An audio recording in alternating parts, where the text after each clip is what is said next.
Good evening everyone. कैसे हैं आप सब लोग? Good evening, good evening, good evening and welcome to the last day of strength of materials. आज हमारा आखिरी दिन है स्ट्रेंथ ऑफ मटेरियल्स का। ये सेकेंड लास्ट क्लास है। इसके बाद हमारा सिलेबस पूरा कंप्लीट हो जाएगा, right on schedule, right on time. और कोई भी टॉपिक हम लोगों ने छोड़ा नहीं है, कुछ भी हम लोगों ने लीव नहीं किया है, सारी चीजें हम लोग कवर कर रहे हैं। और वो भी सिर्फ एमई के पॉइंट ऑफ व्यू से नहीं, एक्सी के पॉइंट ऑफ व्यू से भी आपका पूरा सिलेबस ओवर हो चुका है। आपको एक्सी में कुछ भी एक्स्ट्रा पढ़ने की जरूरत नहीं है, हमने सारी चीजें कवर की हैं।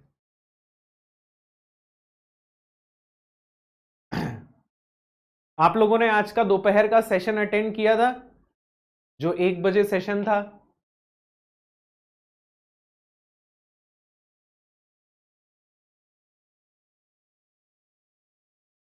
Okay, how was the session?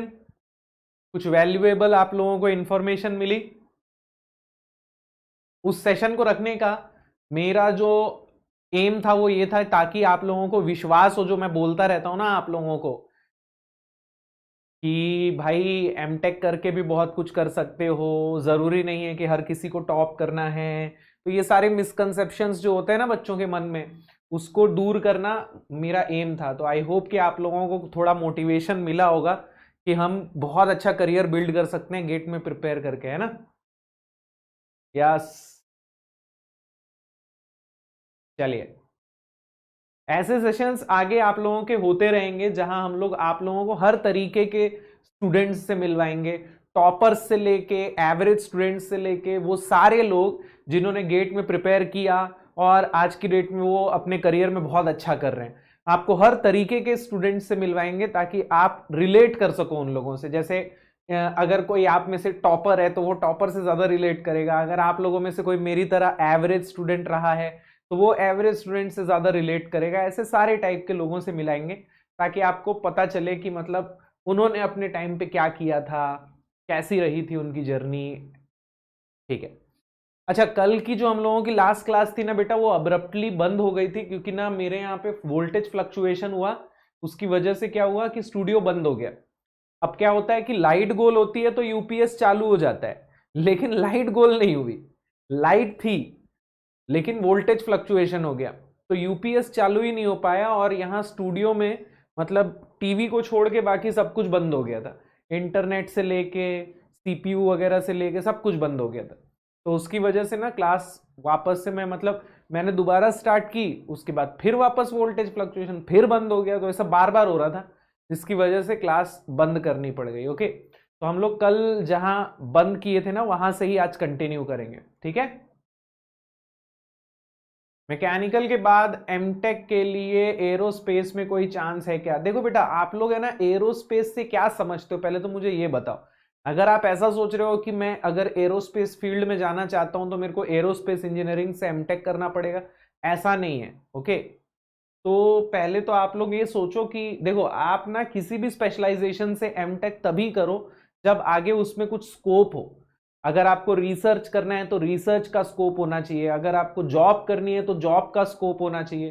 तो अगर आपको लग रहा है कि उसमें कुछ स्कोप है तो ही आप करना, वरना करने का कोई मतलब नहीं है। और मैकेनिकल वाले एरोस्पेस में कर सकते हैं, स्पेशलाइजेशन इंटरडिसिप्लिनरी होता है, उसमें जा सकते हैं, कोई दिक्कत नहीं होती। ठीक है, चलिए तो आगे बढ़ते हैं बेटा।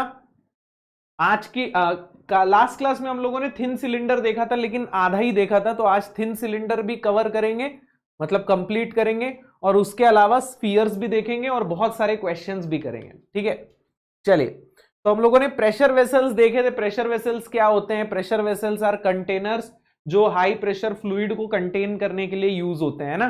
फिर हमने देखा था कि thin pressure vessel, thick pressure vessel, दो कैटेगरी होती है, जिसमें से थिन प्रेशर वेसल हमारे सिलेबस में है, हम सिर्फ उसी को देखने वाले हैं, है ना। फिर हम लोगों ने थिन सिलेंडर की बात की। थिन सिलेंडर में हमने देखा था कि 3 टाइप के स्ट्रेसेस डेवलप होते हैं। कौन कौन से स्ट्रेसेस डेवलप होते हैं? एक तो लेंथ की डायरेक्शन में लॉन्गिट्यूडिनल स्ट्रेस आता है, फिर सरकमफेरेंशियल स्ट्रेस आता है, और ये रेडियल स्ट्रेस आता है। फिर मैंने आपको बताया था रेडियल स्ट्रेस जो है वो प्रेशर के बराबर होता है, इनर सरफेस पे रेडियल सरफेस की वैल्यू -P होती है अगर इंटरनल प्रेशर लग रहा है बस, और आउटर सरफेस पे 0 होता है। बट इनर सरफेस पे भी जो रेडियल स्ट्रेस होता है वो इतना कम होता है जिसकी वजह से हम उसको इग्नोर कर देते हैं। तो हम सिर्फ बाई एक्सियल लोडिंग कंसिडर करते हैं, राइट। हम सिर्फ लॉन्गिट्यूडिनल स्ट्रेस कैलकुलेट करते हैं which is given by PD bye 40 and circumferential stress calculate करते हैं which is given bye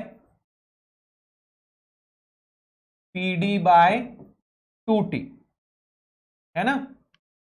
then हमने देखा कि अगर एक एलिमेंट कंसिडर किया जाए जिसपे सिग्मा L x डायरेक्शन में लग रहा हो and sigma C y direction में लग रहा हो, तो उसका मोर सर्कल कैसा बनेगा बेटा? This is sigma L, this is sigma C। तो इसका मोर सर्कल कैसा बनता है? वर्टिकल और हॉरिजॉन्टल प्लेन के कोऑर्डिनेट्स आपके पास हैं। वर्टिकल प्लेन का कोऑर्डिनेट क्या हो गया? Sigma L and 0, and horizontal plane का कोऑर्डिनेट क्या हो गया? Sigma C and 0। तो आपका मोर सर्कल जो है वो कुछ इस प्रकार का बन रहा था। This is sigma C, this is sigma L, यानी this is plane number 1, principal plane number 1, this is principal plane number 2। यहां तक हम लोगों ने कल देखा था। कोई बात नहीं नंद किशोर भाई, हो जाता है। यहां तक हम लोगों ने कल देखा था। अब इसके आगे का डिस्कशन करते हैं, ओके। तो बेटा हम लोगों ने लॉन्गिट्यूडिनल और सर्कमफेरेंशियल स्ट्रेसेस का इक्वेशन तो निकाल लिया, बट जो प्रेशर वेसल है that is subjected two by axial stress. वैसे तो ट्राई एक्सियल लग रहा है लेकिन हम सिग्मा आर को 0 बोल दे रहे हैं, then it is biaxial stress. और बाई एक्सियल स्ट्रेस में आपको अगर सिग्मा मैक्स या टाउ मैक्स निकालना है तो पहले आपको क्या निकालना पड़ता है? आपको निकालने पड़ते हैं प्रिंसिपल स्ट्रेसेस। तो प्रिंसिपल स्ट्रेसेस यहां क्या हो जाएंगे दोस्त? What will be the principal stresses?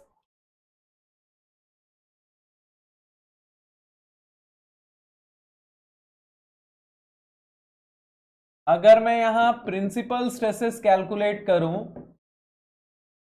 तो sigma 1 will be equal to sigma C and sigma 2 will be equal to sigma L, है ना। यही हमारे प्रिंसिपल स्ट्रेसेस हैं। तो अब हमारे पास सिग्मा मैक्स और टाउ मैक्सिमम क्या आएगा? सबसे पहले sigma maximum. What is sigma maximum बेटा? इट इज मैक्सिमम ऑफ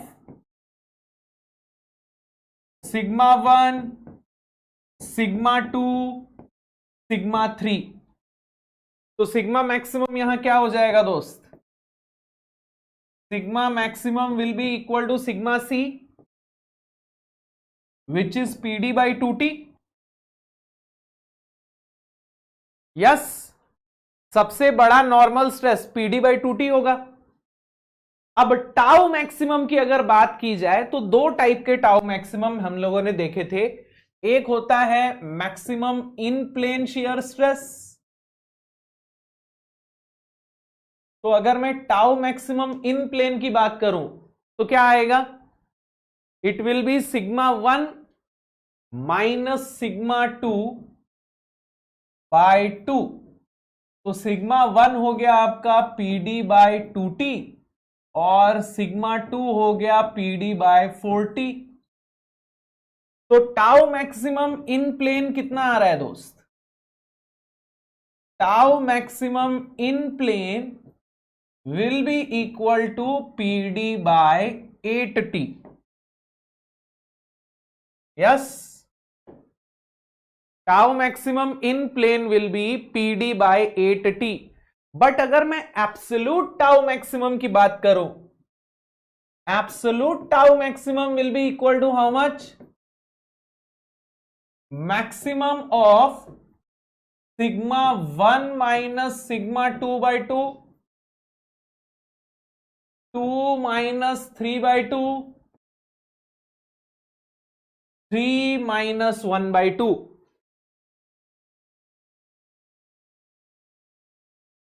अब यहां एब्सोल्यूट मैक्सिमम आपको क्या मिलेगा? 1 minus 2/2 will become PD by 2T minus PD by 40/2, 2 minus 3/2 तो ये हो जाएगा PD by 40/2 एंड 3 माइनस 1/2 तो ये हो जाएगा PD by 2T/2। सिग्मा 3 तो 0 है ना, तो इनमें से सबसे बड़ा कौन सा आएगा दोस्त? इनमें से सबसे बड़ा आएगा PD by 4T। This is going to be the absolute tau maximum. GATE में ना एक बार ऐसा सवाल आया था जिसमें स्पेसिफिकली मेंशन किया गया था calculate maximum in plane shear stress, तो उस केस में PD by 8T will be the answer. लेकिन अगर आपको कुछ नहीं बोला है, सिर्फ बोल रहा है find maximum shear stress, then it will be PD by 4T, the absolute maximum shear stress. I hope it is clear to you. So sigma max is PD by 2T, tau maximum in plane is PD by 8T and absolute tau maximum is PD by 4T. तो stresses का calculation clear है क्या?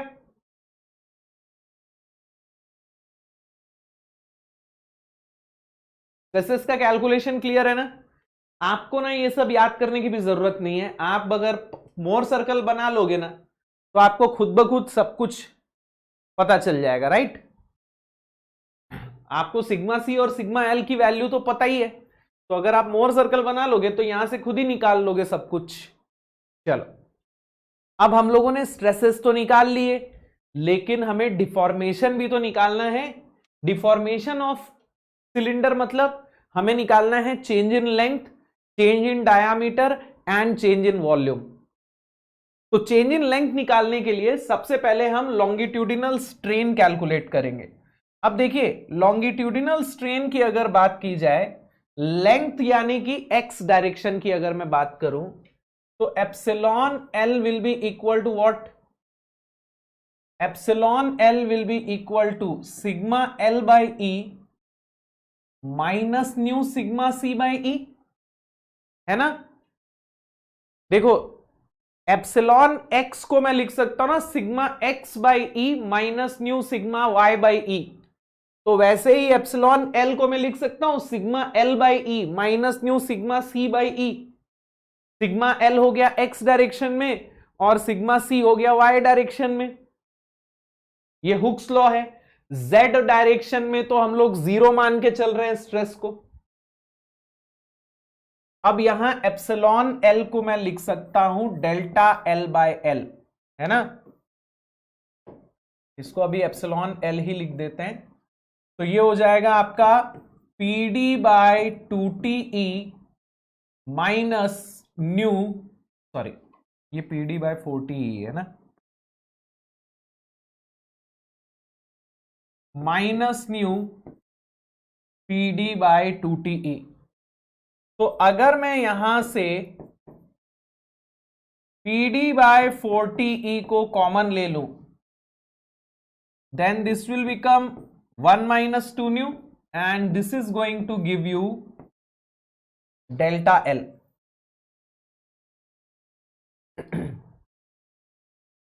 Clear है ये? तो change in length अगर आपको निकालना है सिलेंडर का, तो आप यहां से कैलकुलेट कर सकते हो। एप्सिलॉन एल निकाल लो which will be delta L by L. Epsilon L क्या होगा? एप्सिलॉन एक्स क्या होता है? Sigma X by E minus nu sigma Y by E, generalized Hooke's law, है ना? ये क्लियर है क्या सबको? लॉन्गिट्यूडिनल स्ट्रेन का formula.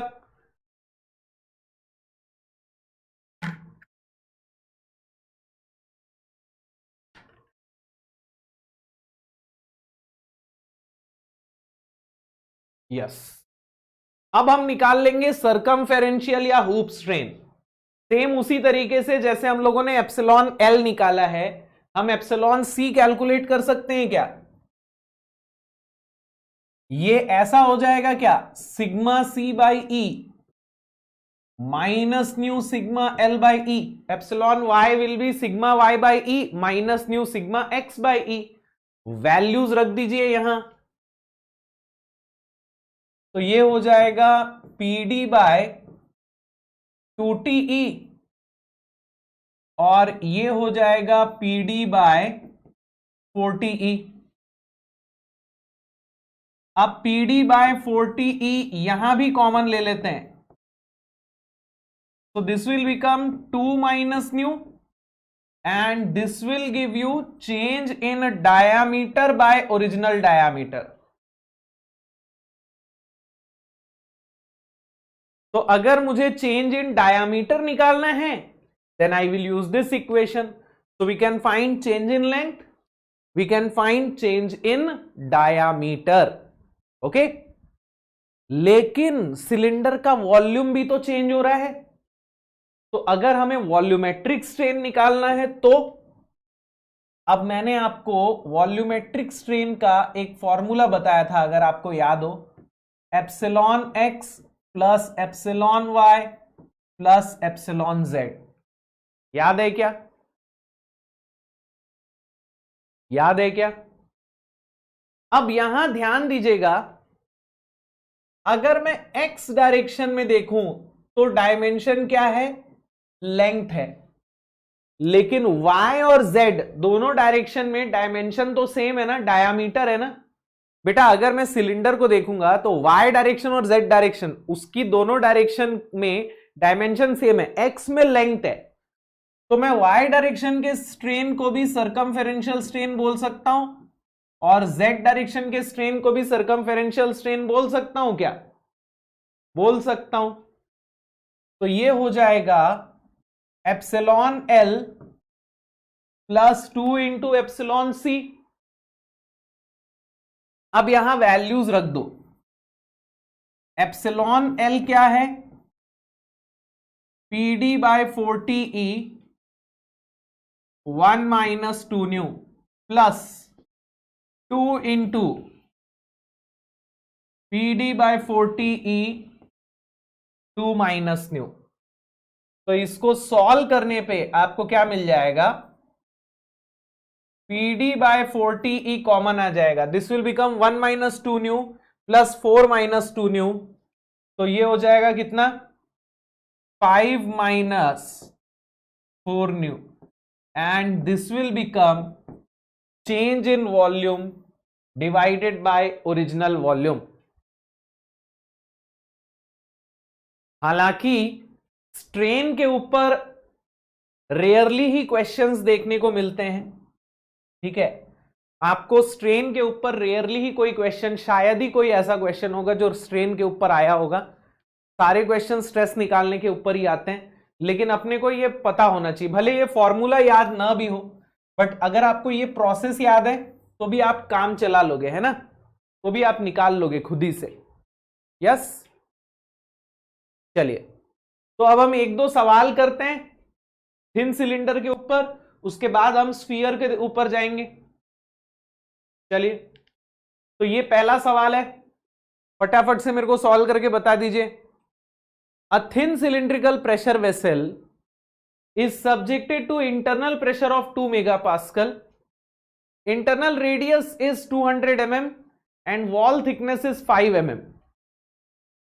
Neglecting radial stress, find longitudinal and circumferential stress in the wall of the vessel and maximum shear stress in the wall of the vessel.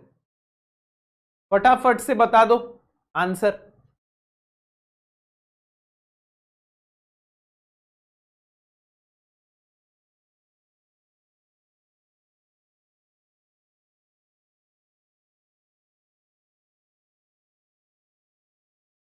Internal pressure दिया हुआ है 2 मेगापास्कल का और dimensions दिए हुए हैं आपको लॉन्गिट्यूडिनल एंड सर्कमफेरेंशियल स्ट्रेस निकालना है और मैक्सिमम शियर स्ट्रेस निकालना है। बता दो क्या आ रहा है।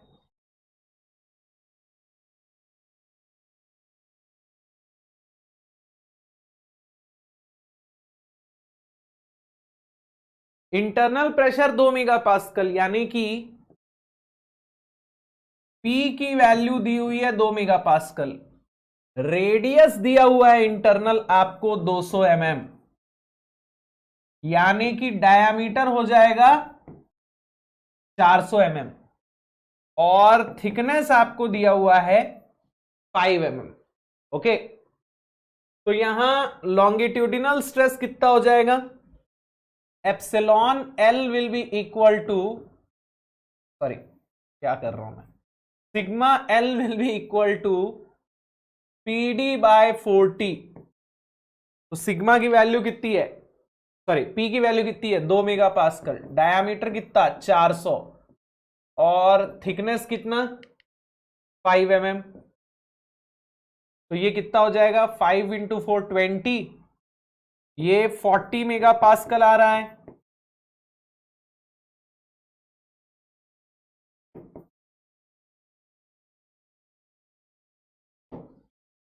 देन आपको निकालना है sigma C and tau maximum. Sigma C will be PD by 2t। अब जाहिर सी बात है भाई, पीडी बाय 2t मतलब पीडी बाय 4t का डबल, तो ये हो जाएगा 80 मेगा पास्कल। एंड लास्ट में टाउ मैक्सिमम। अब यहां कुछ भी नहीं बोला है, सिर्फ मैक्सिमम शियर स्ट्रेस लिखा है, तो हम कौन सा निकालेंगे, एब्सोलूट मैक्सिमम निकालेंगे, यानी कि पीडी बाय 40 निकालेंगे। और पीडी बाय 40 हम ऑलरेडी निकाल चुके हैं, which is 40 mega pascal. Very good. तो longitudinal stress is 40, circumferential stress is 80 and maximum shear stress is 40 megapascal। चलिए, बड़ा आसान सवाल था, डायरेक्ट सवाल था। अगले सवाल पे चलते हैं। अगला सवाल एक एमएसक्यू क्वेश्चन है मेरे भाई, तो ध्यान से बनाइएगा। A thin cylindrical pressure vessel of 2 metre length, 90 centimeter internal diameter and 12 mm thickness is subjected to internal pressure of 1.6 megapascal. Young's modulus is 200 gigapascal. Poisson's ratio is 0.25. Which one or more of the following statements is or are true? Radial stress neglect करने के लिए बोल दिया गया है। Ratio वेशियो check नहीं करना है मेरे भाई, अपने को अगर थिन बोल दिया है तो थिन मान के चलना है, ठीक है ना। फिर वहां आर्ग्यू नहीं करना है कि ये तो यहां तो रेशियो तो जम नहीं रहा है मेरे को, इस टाइप का, ठीक है। थिन बोल दिया है तो थिन मान के आपको सॉल्व करना है। Okay, maximum normal stress in the wall is 60 mega pascal. चलो जल्दी से मुझे बता दो कि maximum normal stress 60 mega pascal है कि नहीं है।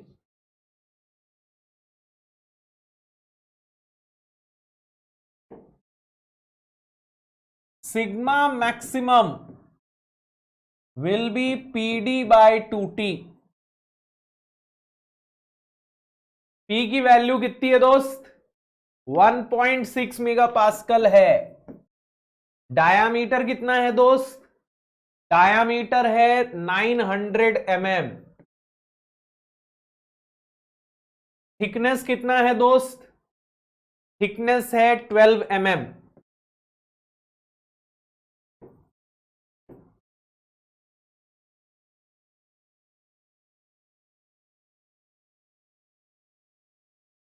तो सिग्मा मैक्सिमम की वैल्यू 60 मेगा पास्कल हो रही है क्या,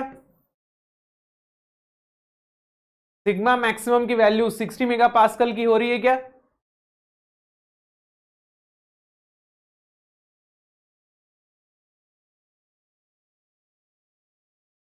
यस, तो पहला स्टेटमेंट जो है वो तो एकदम करेक्ट है। दूसरा स्टेटमेंट क्या बोल रहा है, maximum in plane shear stress 15 megapascal है।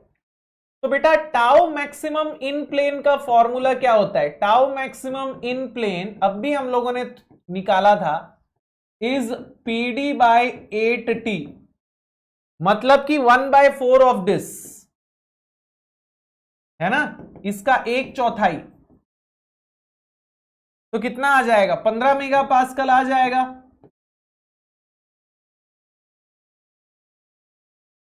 तो ये जो सेकेंड स्टेटमेंट है ये भी एकदम करेक्ट बोल रहा है। थर्ड स्टेटमेंट बोल रहा है चेंज इन लेंथ जो है वो 0.15 mm है। तो अब मुझे ना फटाफट से चेंज इन लेंथ निकाल के बता दो बेटा, फटाफट से चेंज इन लेंथ निकाल के बता दो। Epsilon L is PD by 4TE, 1 minus 2 nu, which is delta L by L। अब PD by 40 हम ऑलरेडी निकाल चुके हैं। PD by 40 कितना है, 60 मेगापास्कल है ना। PD by 40 ये हम लोग ऑलरेडी निकाल चुके हैं, तो डबल कैलकुलेशन क्यों करें।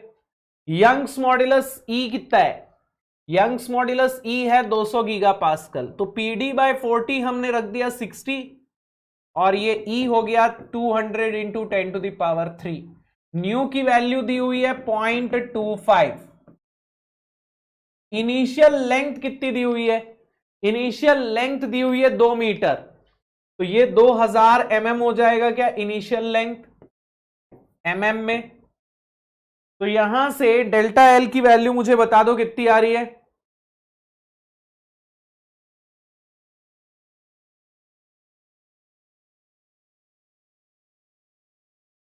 .3 mm आ रही है क्या, 0.3 mm आ रही है चेंज इन लेंथ की वैल्यू। वेरी गुड यार, चेंज इन लेंथ 0.3 आ रहा है ना। PD by 40E 1 minus 2 new, सही किया है कि नहीं अपन ने। एक सेकेंड यार, PD बाय 2T 60 है ना, PD बाय 40 तो 30 होगा। PD बाय 2T 60 था ना, PD बाय 40 तो 30 होगा, तो ये 0.15 mm होगा, सॉरी। तो ये C स्टेटमेंट भी सही है ना। PD बाय 2T की वैल्यू जो है वो 60 है, तो PD बाय 40 जो है वो 30 होगा। मैंने 60 लिख दिया था, सॉरी गलती से, तो 0.15 आएगा। यस, अब हमें चेंज इन डायामीटर के लिए एप्सिलॉन C का फॉर्मूला यूज कर लेना है। Epsilon C is PD by 40E 2 minus nu which will be delta D by D। अब PD बाय 40 हो गया 30, 200 into 10⁻3, 2 minus 0.25 equal to delta D divided by diameter 900। तो यहां से चेंज इन डायामीटर कितना आ रहा है दोस्त,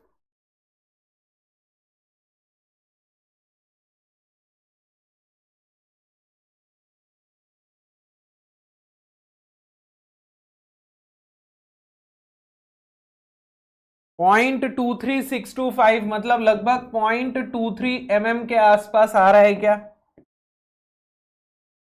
यस, तो ये फोर्थ स्टेटमेंट भी सही है, मतलब इस क्वेश्चन में चारों ऑप्शंस जो है वो सही है।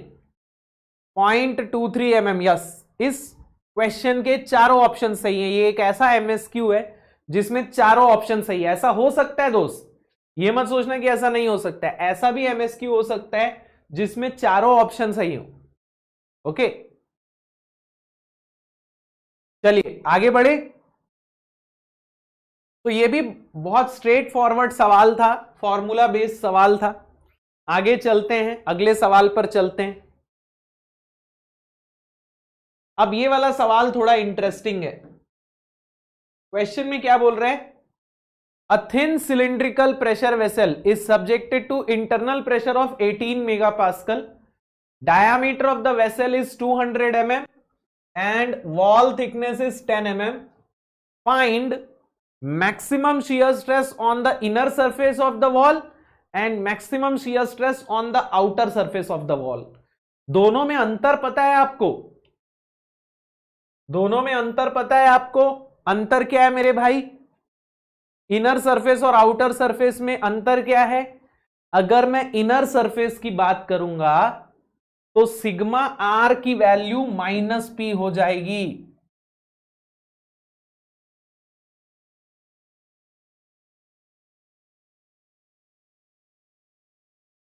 यानी कि -18 मेगापास्कल हो जाएगी।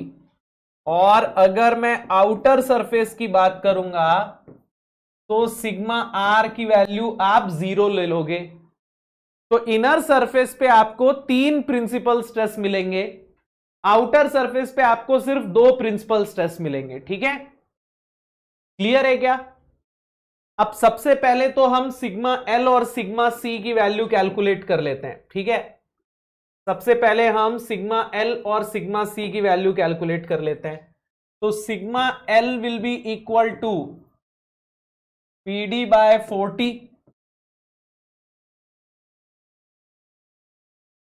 प्रेशर है आपका 18 मेगापास्कल, डायामीटर है 200 mm और थिकनेस की वैल्यू है 10 mm।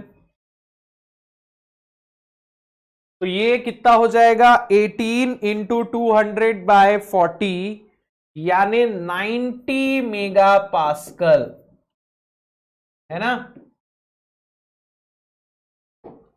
तो सिग्मा सी कितना हो जाएगा? इट विल बी PD/2T, यानी कि डबल ऑफ दिस, यानी 180 मेगापास्कल आ रहा है क्या? 90 एंड 180 मेगापास्कल आ रहा है क्या? मैंने गलत बना दिया यार, सॉरी। 18 इंटू 200/40, हाँ सही तो है।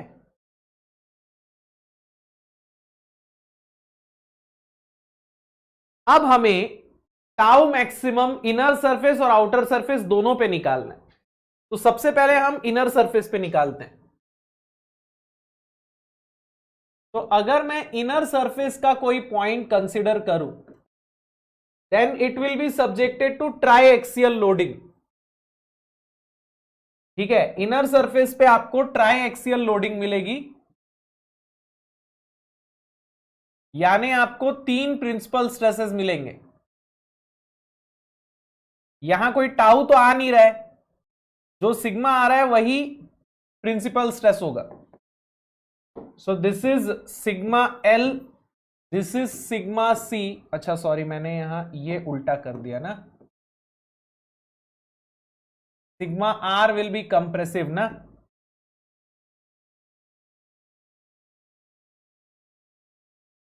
And this is sigma are.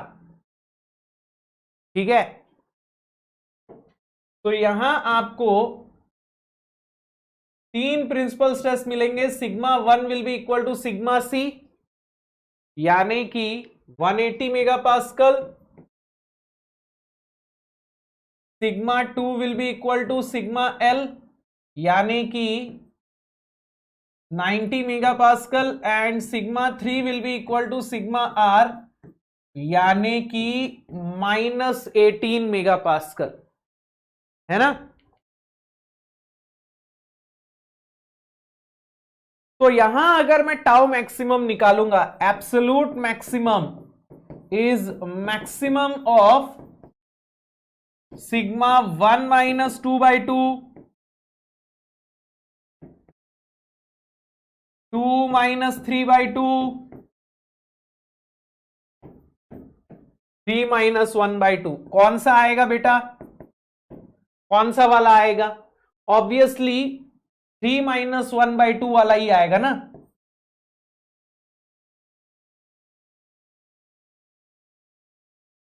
देखो ये एब्सोल्यूट साइन है, मतलब अपने को सिर्फ मैग्नीट्यूड रखना है, तो इसको नेगेटिव मत लिख देना, अपने को सिर्फ मैग्नीट्यूड रखना है। तो ये आ रहा है 99 मेगा पास्कल, है ना? 99 मेगा पास्कल आ रहा है क्या? Very good, very good. तो इनर सरफेस पे आपको कैलकुलेशन क्लियर है क्या? इनर सरफेस पे अलग क्या हो रहा है? इनर सरफेस में रेडियल स्ट्रेस को अगर मैं कंसिडर करने लगूं तो यहां टाउ मैक्सिमम की वैल्यू 99 आ रही है, क्योंकि यहां आपको एक थर्ड प्रिंसिपल स्ट्रेस भी मिल रहा है which will be equal to -P। अब आउटर सरफेस पे आपको सिग्मा आर मिलेगा 0। तो आउटर सरफेस पे you are going to have biaxial stress. यहां आपको सिर्फ क्या मिलता है? Sigma L and sigma C. Sigma R outer surface पे 0 होगा।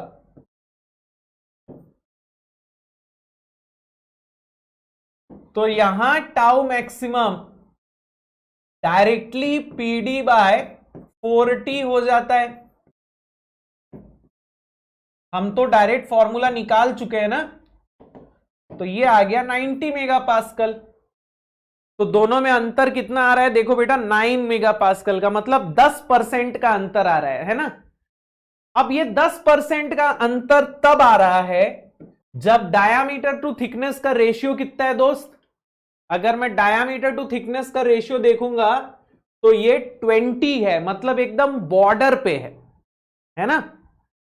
डायामीटर टू थिकनेस का रेशियो यहां 20 है, यानी एकदम बॉर्डर पे है। वरना तो ये रेशियो थोड़ा ज्यादा ही होता है। जैसे अगर पिछले सवाल में देखा जाए तो डायामीटर टू थिकनेस का रेशियो कितना था? यहां 900/12 75 था।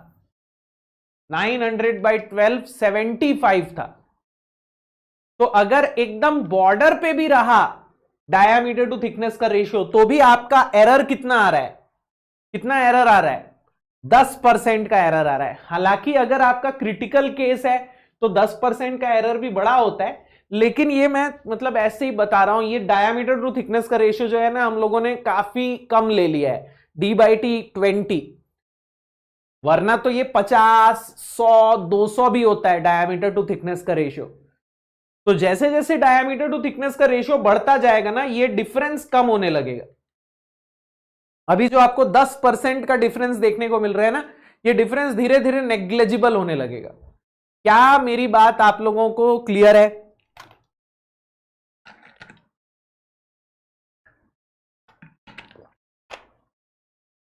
एकदम क्लियर है?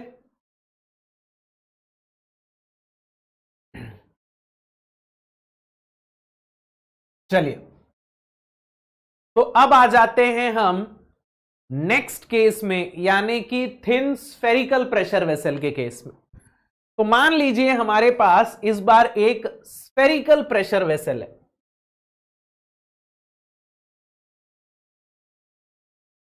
जिसमें हम अगेन क्या लगा दे रहे हैं? इंटरनल प्रेशर लगा दे रहे हैं।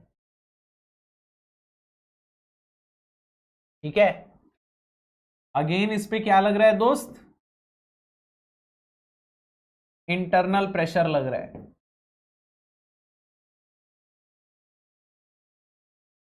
ओके, अब इस केस में आपको ना एक बड़ा इंटरेस्टिंग चीज देखने को मिलेगा।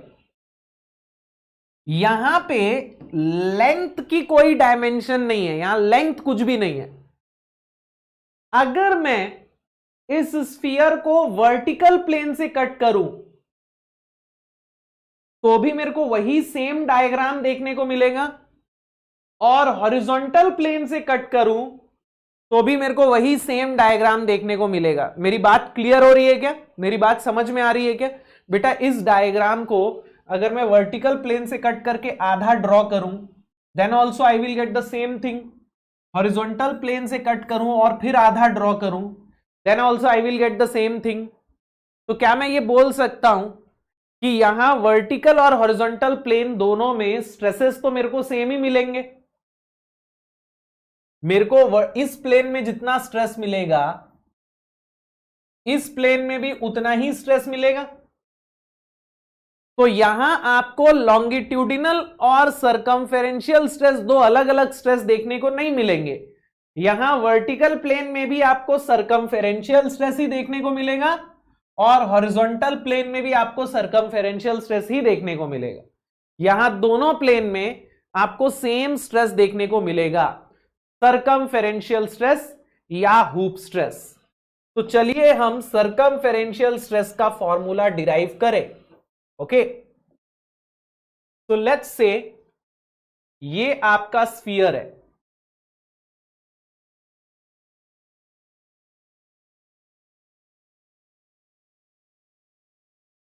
अब इस स्फीयर में इंटरनल प्रेशर लग रहा है कुछ इस प्रकार से।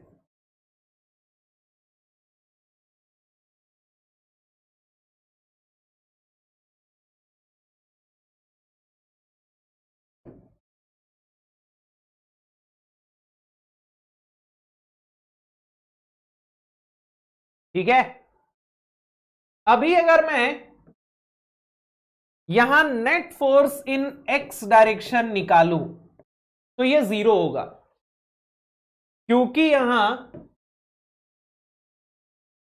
सेंटर के लेफ्ट हैंड साइड जितना फोर्स लग रहा है लेफ्ट की तरफ, राइट हैंड फोर्स उतना ही आ रहा है राइट की तरफ। तो मैं सेंटर के दोनों तरफ अगर नेट फोर्स देखूंगा it will be exactly equal to 0, summation of F X will be equal to 0। अब मैं चाहता हूं आप इसको वर्टिकल प्लेन से कट कर दें।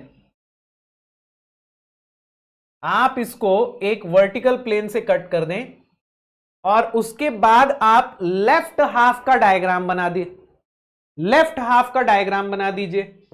इसको वर्टिकल प्लेन से कट कीजिए और लेफ्ट हाफ का डायग्राम बना दीजिए।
कुछ ऐसा डायग्राम देखने को मिलेगा क्या?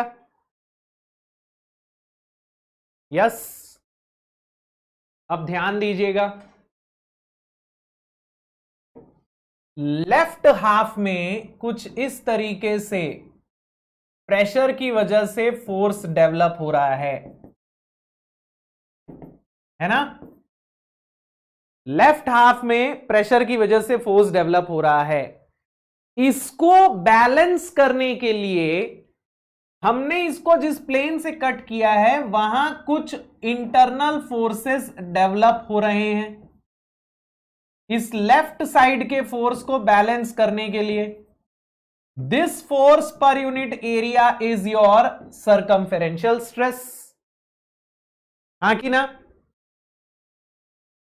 डायग्राम क्लियर हो रहा है क्या? इमेजिन कर पा रहे हैं आप लोग? पहले इसके लेफ्ट हैंड साइड में जितना फोर्स था राइट हैंड साइड में उतना ही फोर्स था, नेट फोर्स 0 था। अब मैंने इसको बीच से कट कर दिया तो जो प्लेन मैंने लिया है उस प्लेन में कुछ इंटरनल फोर्सेस आएंगे। लेफ्ट हैंड साइड में जितना फोर्स आ रहा है उतना ही राइट हैंड साइड में अभी भी आना चाहिए, यानी अभी भी इसका समेशन ऑफ एफ एक्स जो है वो 0 होना चाहिए। अब राइट साइड फोर्स कितना आएगा? राइट साइड का फोर्स मैं सिग्मा सी इंटू एरिया करके लिख सकता हूं क्या? कल ही हम लोगों ने अज्यूम किया था ना कि थिन प्रेशर वेसल में स्ट्रेसेस जो है वो यूनिफॉर्मली डिस्ट्रीब्यूटेड होते हैं, तो मैं यहां इसको सिग्मा सी इंटू एरिया करके लिख सकता हूं। ये एरिया कितना हो जाएगा? कल ही अपन ने देखा था ये एरिया कितना ले लेते हैं दोस्त हम लोग, ये एरिया कितना ले लेते हैं हम लोग? पाई dt ले लेते हैं क्या? क्योंकि ये एक बहुत कम थिकनेस का हॉलो सर्कल है तो हम इसको पाई dt ले लेते हैं। अब मुझे लेफ्ट साइड का फोर्स बता दो यार, ये लेफ्ट साइड प्रेशर की वजह से कितना फोर्स आएगा? जल्दी से मुझे बता दो। प्रेशर इंटू एरिया, तो यहां P इंटू क्या रहेगा? Left side. लेफ्ट साइड में आपको फोर्स की इक्वेशन क्या मिलेगी? P इंटू कितना एरिया?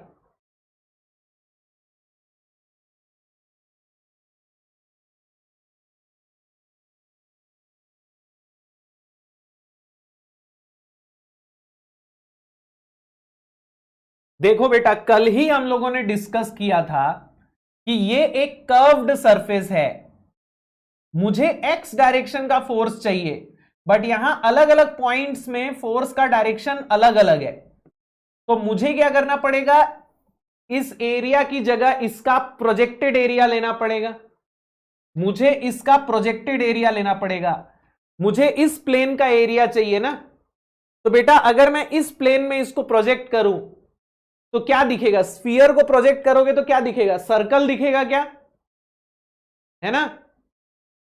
तो उसका एरिया हो जाएगा pi by 4d²।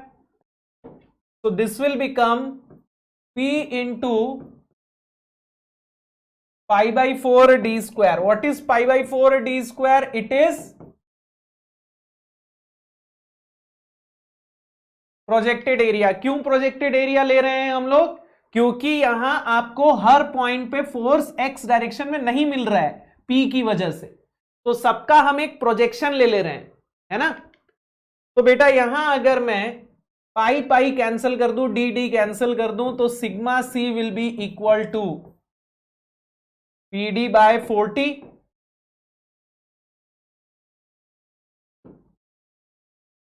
Yes, sigma C will be equal to PD bye 40।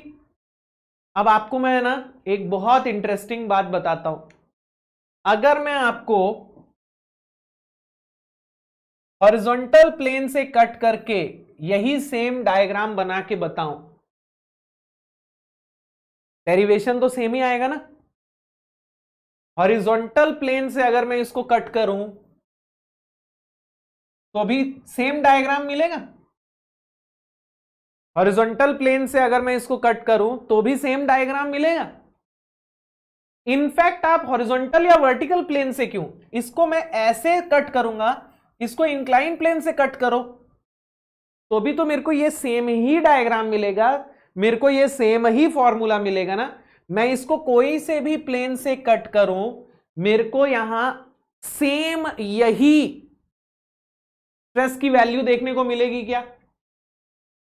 मतलब इसके हर प्लेन में आपको सर्कमफेरेंशियल स्ट्रेस ही मिलेगा, इसके हर प्लेन में आपको सर्कमफेरेंशियल स्ट्रेस ही देखने को मिलेगा। ऐसा क्यों हो रहा है पता है आपको? ऐसा कब होता है कि हर प्लेन में स्ट्रेस की वैल्यू सेम आए? याद है, हर प्लेन में स्ट्रेस की वैल्यू सेम होना ऐसा कब होता है? ऐसा होता है हाइड्रोस्टैटिक स्ट्रेस कंडीशन में। याद आ रहा है क्या? हम लोगों ने हाइड्रोस्टैटिक स्ट्रेस कंडीशन का मोर सर्कल ड्रॉ किया था। तो हाइड्रोस्टैटिक स्ट्रेस कंडीशन में मोर सर्कल क्या बनता है बेटा? एक पॉइंट बनता है। क्यों पॉइंट बनता है? क्योंकि हर प्लेन का स्ट्रेस क्या हो जाता है?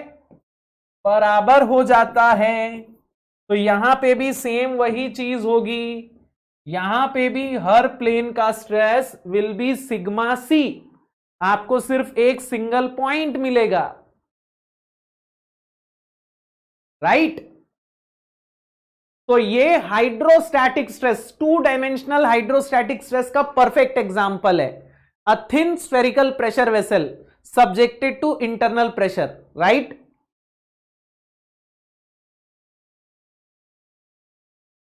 चलो अब यहां प्रिंसिपल स्ट्रेसेस क्या आएंगे दोस्त? What will be the principal stresses?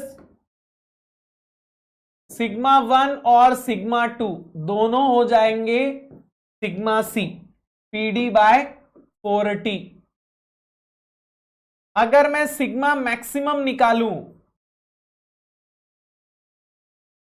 Sigma maximum will be equal to sigma C PD by 4t। अब टाउ मैक्सिमम देखते हैं, ठीक है। अब टाउ मैक्सिमम यहां थोड़ा इंटरेस्टिंग होगा। अगर मैं maximum in plane shear stress निकालूं तो, अगर मैं यहां टाउ मैक्सिमम इन प्लेन निकालूं तो, टाउ मैक्सिमम इन प्लेन क्या होता है? सिग्मा 1 माइनस सिग्मा 2/2, लेकिन यहां सिग्मा 1 और सिग्मा 2 दोनों तो बराबर है, तो maximum in plane shear stress कितना आएगा दोस्त यहां पे? What will be the maximum in plane shear stress? It will be equal to 0। लेकिन एब्सोल्यूट मैक्सिमम शियर स्ट्रेस 0 नहीं होगा। अगर मैं एब्सोल्यूट मैक्सिमम निकालूंगा तो कितना आएगा दोस्त? Absolute maximum will B maximum of sigma 1 minus 2/2, 2 minus 3/2, 3 minus 1/2। तो एब्सोल्यूट मैक्सिमम क्या हो जाएगा? देखो ये तो 0 हो जाएगा और ये दोनों सेम आएंगे। कितने आएंगे? PD बाय 40 डिवाइडेड बाय 2, यानी कि PD बाय 8t, है ना।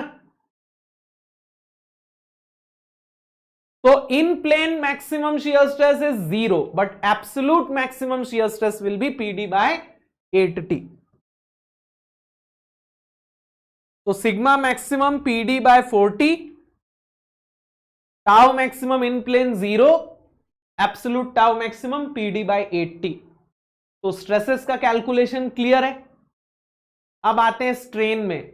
अब यहां स्ट्रेन में भी लॉन्गिट्यूडिनल स्ट्रेन कुछ नहीं होगा, सर्कमफेरेंशियल स्ट्रेन होगा सिग्मा सी, सॉरी एप्सिलॉन सी।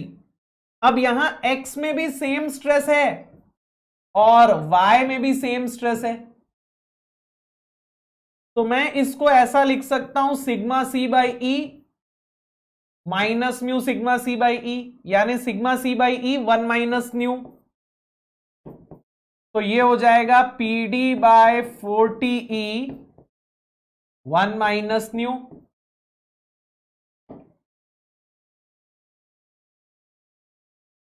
यहां x और y दोनों डायरेक्शन में स्ट्रेस बराबर है, तो आपको यहां लॉन्गिट्यूडिनल स्ट्रेन नहीं मिलेगा, सिर्फ सर्कमफेरेंशियल स्ट्रेन मिलेगा और ये तीनों डायरेक्शन में बराबर आएगा। क्योंकि अगर मैं स्फीयर की बात करूं तो वहां x direction, y direction, z direction, तीनों डायरेक्शन में सेम डायमेंशन है ना।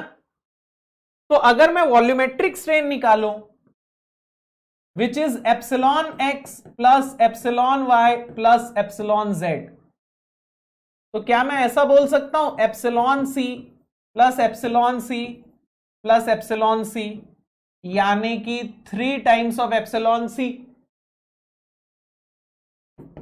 So it will be 3PD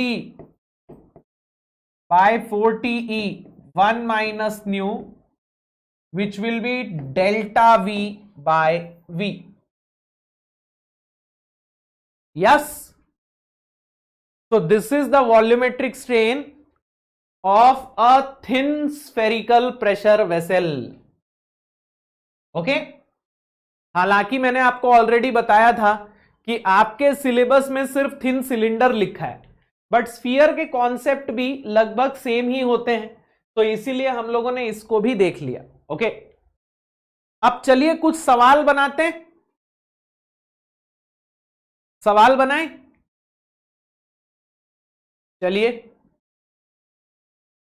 ये वाला सवाल सॉल्व करके बता दीजिए। A thin spherical pressure vessel is subjected to internal pressure of 1.75 megapascal. Internal radius is 3 meter, wall thickness is 15 mm.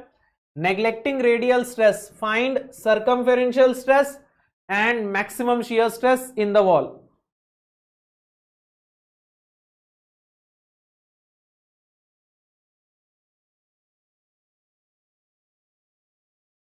Internal pressure आपको दिया हुआ है 1.75 मेगा पास्कल, इंटरनल रेडियस दिया हुआ है 3 मीटर, तो डायामीटर हो जाएगा 6 मीटर यानी 6000 mm, और वॉल थिकनेस है 15 mm। तो देख रहे हो डी बाई टी का रेशियो, देख रहे हो 400। तो अब हमने निकालना है sigma C and tau maximum.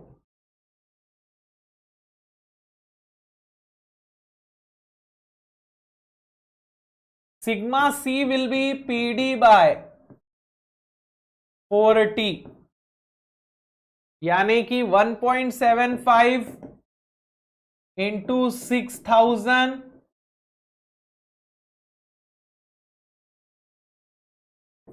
तो ये 175 मेगा पास्कल आ रहा है क्या? यस 175 मेगा पास्कल आ रहा है। And tau maximum is PD bye 8t, यानी इसका आधा हो जाएगा,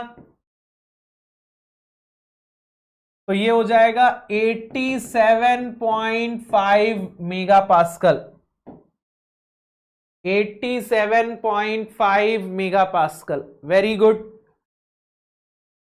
very good. Circumferential stress and maximum shear stress clear है? चलो अब आते हैं अगले सवाल पे। नाउ दिस इज इंटरेस्टिंग, ये बड़ा इंटरेस्टिंग सवाल है दोस्त। फटाफट से इस सवाल को अच्छी तरह से पढ़ के इसको सॉल्व करने की कोशिश करो, बहुत इंटरेस्टिंग सवाल है।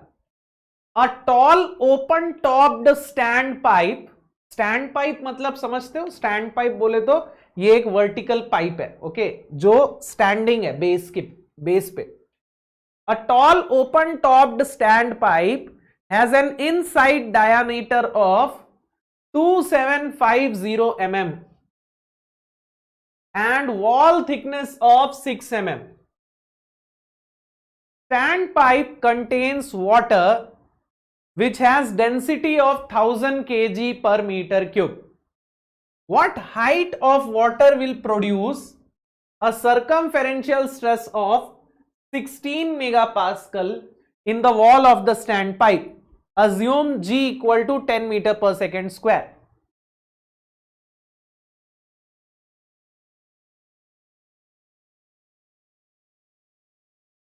बना लो इसको फटाफट से।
आ गया क्या आंसर सबका?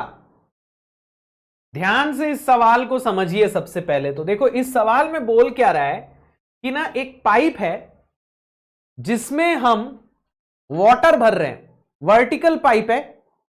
इस पाइप को हम कितनी हाइट तक भर सकते हैं पानी से कि इसका मैक्सिमम सर्कमफेरेंशियल स्ट्रेस कितना आना चाहिए? 16 मेगापास्कल, उससे ज्यादा नहीं जाना चाहिए, है ना। अब ध्यान से देखिएगा,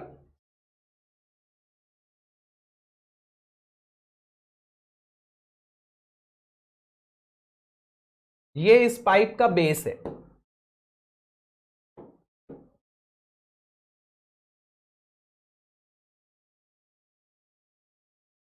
दिस इज योर पाइप,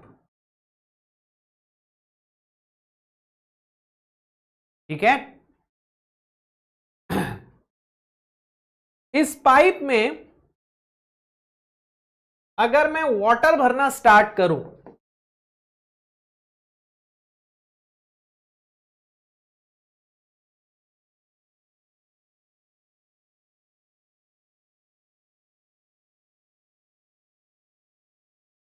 तो क्या होगा? उस वाटर की वजह से इस पाइप के वॉल में स्ट्रेसेस डेवलप होने स्टार्ट होंगे ना, स्ट्रेसेस डेवलप होने स्टार्ट होंगे, राइट।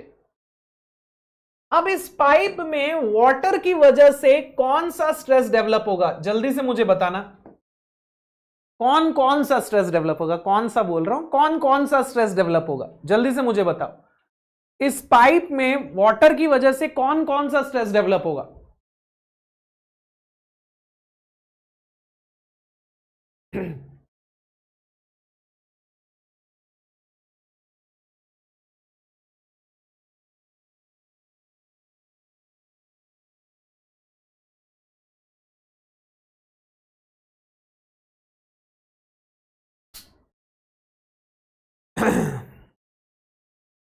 देखिए, इस पाइप में वाटर की वजह से आपको सर्कमफेरेंशियल स्ट्रेस मिलेगा और रेडियल स्ट्रेस मिलेगा।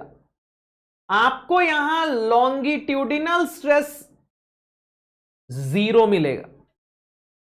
लॉन्गिट्यूडिनल स्ट्रेस कितना मिलेगा? यहां पे 0 मिलेगा। लॉन्गिट्यूडिनल स्ट्रेस क्यों नहीं मिल रहा है यहां पे? लॉन्गिट्यूडिनल स्ट्रेस क्यों नहीं मिल रहा है यहां पे? क्योंकि भाई यहां लेंथ की डायरेक्शन में कोई फोर्स डेवलप नहीं होगा। आपको इस केस में और हमने जो डेरिवेशन किया है उस केस में क्या डिफरेंस देखने को मिल रहा है? हमने जब डेरिवेशन किया था तो वहां हम इंटरनल प्रेशर हर डायरेक्शन में सेम ले रहे थे, लेकिन यहां पर इंटरनल प्रेशर हर डायरेक्शन में सेम नहीं है। यहां पानी की वजह से आपको प्रेशर मिल रहा है, राइट। अब अगर मैं इसमें पानी भरना स्टार्ट करूंगा तो इस डायरेक्शन में तो ये इस पाइप के ऊपर फोर्स लगाएगा, बट इस डायरेक्शन में फोर्स क्या होगा? 0 होगा ना। इस डायरेक्शन में फोर्स इसका 0 होगा। क्यों 0 होगा? क्योंकि ढक्कन नहीं लगा है। ढक्कन लगा दूंगा तो स्ट्रेस आएगा क्या? अगर मैं ढक्कन लगा दूंगा, ढक्कन ऊपर से बंद कर दूंगा तो स्ट्रेसेस आएंगे क्या लॉन्गिट्यूडिनल डायरेक्शन में? अगर मैं इसके ऊपर ढक्कन लगा दूं तो लॉन्गिट्यूडिनल डायरेक्शन में स्ट्रेस आना चालू हो जाएगा? नहीं होगा। तो ऐसा नहीं है कि ढक्कन लगा दोगे तो लॉन्गिट्यूडिनल डायरेक्शन में स्ट्रेस नहीं आएगा। अरे इमेजिनेशन यूज करो ना यार, आप इमेजिनेशन यूज करो। देखो, आपके पास एक सिलेंडर है, ठीक है। आपके पास एक सिलेंडर है। अरे सिलेंडर छोड़ो यार, आप बोतल पकड़ो ना, बोतल पकड़ो। देखो ये बोतल है, इसमें पानी भरा है। अगर मैं इसको ऐसा रख दूं, अगर मैं इसको ऐसा रख दूं, it is experiencing pressure in this direction, circumferential direction, but length की डायरेक्शन में इसमें कुछ भी डिफॉर्मेशन आ रहा है क्या? लेंथ की डायरेक्शन में कुछ भी डिफॉर्मेशन अभी आ रहा है क्या? एक्सपीरियंस हो रहा है क्या? नहीं, क्योंकि पूरा का पूरा फोर्स कौन झेल रहा है पता है? इसका बेस झेल रहा है। इसका जो ये वॉल है ना, वो लॉन्गिट्यूडिनल डायरेक्शन में कुछ भी नहीं झेल रहा है, वो पूरा का पूरा प्रेशर कौन झेल ले रहा है, इसका बेस झेल रहा है ना। ये जो वाटर का पूरा वेट है वो इसका बेस झेल रहा है, इसके वॉल में कुछ भी नहीं आ रहा है। लेकिन अगर मैं इस बोतल को ऐसा कर दूं, अगर मैं इस बोतल को ऐसा कर दूं, अब मुझे बताओ लॉन्गिट्यूडिनल डायरेक्शन में स्ट्रेस आएगा क्या? अब आएगा लॉन्गिट्यूडिनल डायरेक्शन में stress? Will it experience change in length? क्या इसमें लॉन्गिट्यूडिनल डायरेक्शन में डिफॉर्मेशन आएगा? Will it experience change in length? Yes, आएगा आएगा आएगा आएगा। Very good very good very good. अगर मैं इसको ऐसा हैंग कर दूंगा तो लॉन्गिट्यूडिनल डायरेक्शन में स्ट्रेस आएगा। Yes, very good very good. अब ध्यान से देखना, ठीक है, अब ध्यान से देखना।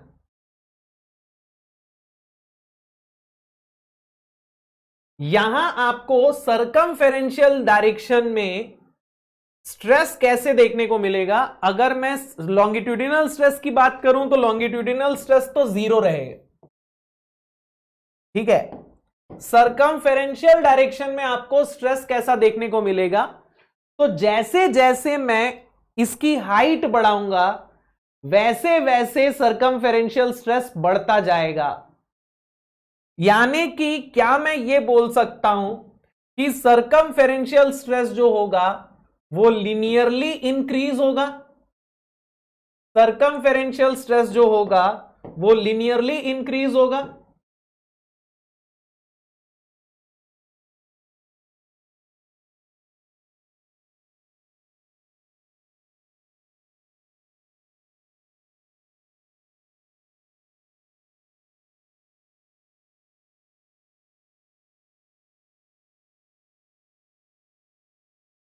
Sigma C will be equal to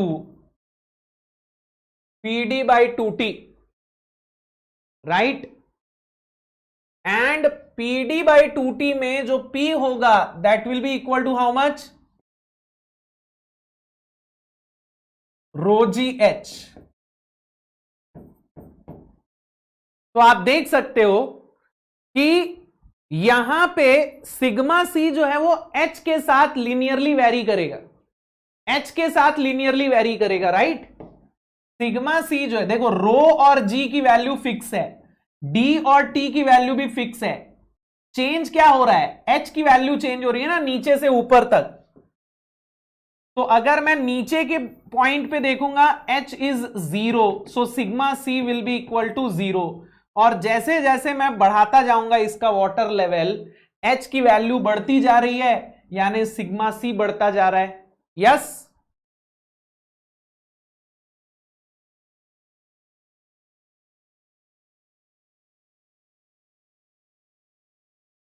okay, sorry sorry sorry, यहां पे प्रेशर हेड जो है वो ऐसा होगा ना, उल्टा ले लिया मैंने।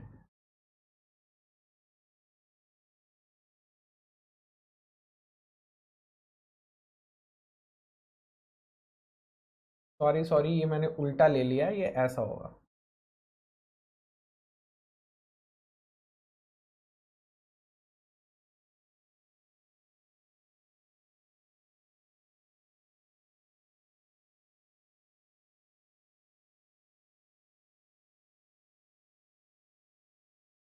ठीक है, तो this is the variation of sigma C. Okay, अब आपको यह बताना है कि मैक्सिमम एच की वैल्यू कितनी हो सकती है, मैक्सिमम एच की वैल्यू कितनी हो सकती है जिससे सिग्मा सी कितना आए इसमें 16 मेगापास्कल। ओके, तो अब यहां आप सिग्मा सी की जगह रख दो 16 मेगापास्कल। ठीक है, अब यहां रो जी एच, इसमें आप रो जी और एच को एसआई यूनिट में रखो। तो रो जी एच को अगर मैं एसआई यूनिट में रखूंगा तो प्रेशर पास्कल में रहेगा क्या? रो जी एच को अगर मैं एसआई यूनिट में रखूंगा, देखो pressure is equal to rho G H, तो रो की वैल्यू हो गई कितनी? 1000 kg पर मीटर क्यूब। जी की वैल्यू कितनी हो गई 10 मीटर पर सेकेंड स्क्वायर और एच की वैल्यू कितनी हो गई मीटर में। तो this is in KG per metre cube, this is in metre per second square and this is in metre. तो मेरे भाई यहां जो प्रेशर आएगा that will be in how much pascal और न्यूटन पर मीटर स्क्वायर, है ना। तो इसको मेगा पास्कल में कन्वर्ट करने के लिए क्या करेंगे बेटा, इसको मेगा पास्कल में कन्वर्ट करने के लिए क्या करेंगे,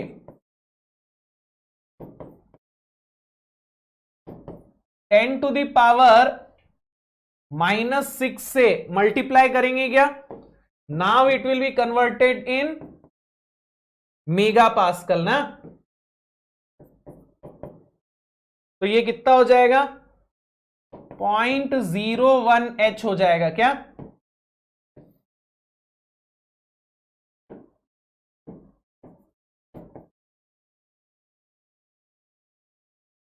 यस 0.01H। तो अब मेरे भाई यहां रोजी H को मैं 0.01H लिख दूंगा मल्टीप्लाइड बाय डायामीटर कितना है, डायामीटर इसका है 2750 और थिकनेस कितनी है 6 mm। तो H की वैल्यू बता दो मुझे मीटर में कितनी आ रही है। H हमने ऑलरेडी मीटर में ले लिया है, ठीक है ना। 3.49 मीटर आ रही है क्या, 3.49 लगभग 3.5 मीटर,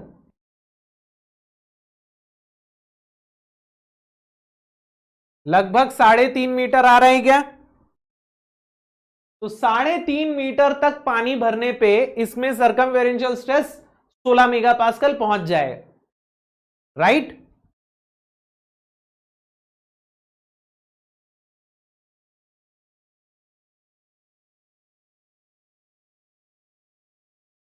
अरे हाँ ना, कुछ तो बोलो यार। यस अब मैं आपको ना एक इंटरेस्टिंग चीज बताता हूं, ठीक है। अब मैं आपको एक इंटरेस्टिंग चीज बताता हूं and let me tell you, ये कॉन्सेप्ट ना बहुत सारी किताबों में गलत दिया हुआ है। मैंने अभी आपको यह बताया था कि अगर हम इसको ऐसा उल्टा लटका दे, अगर हम इसको ऐसा उल्टा लटका दें और फिर इसमें हम पानी भरें तो इसमें लॉन्गिट्यूडिनल स्ट्रेस भी आएगा और सर्कमफेरेंशियल स्ट्रेस भी आएगा,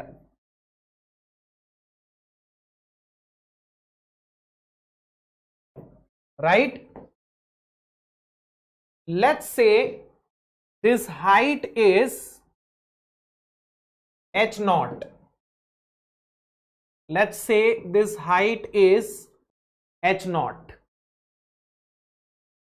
ठीक है। let's say this height is h0।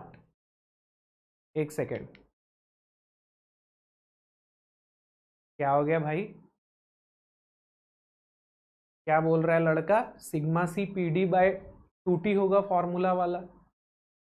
अच्छा हाँ, ये 2 तो मैंने यहां गायब कर दिया ना, सॉरी सॉरी सॉरी।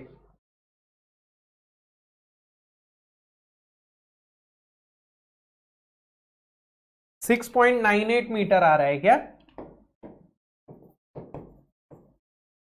6.98 मीटर आ रहा है क्या।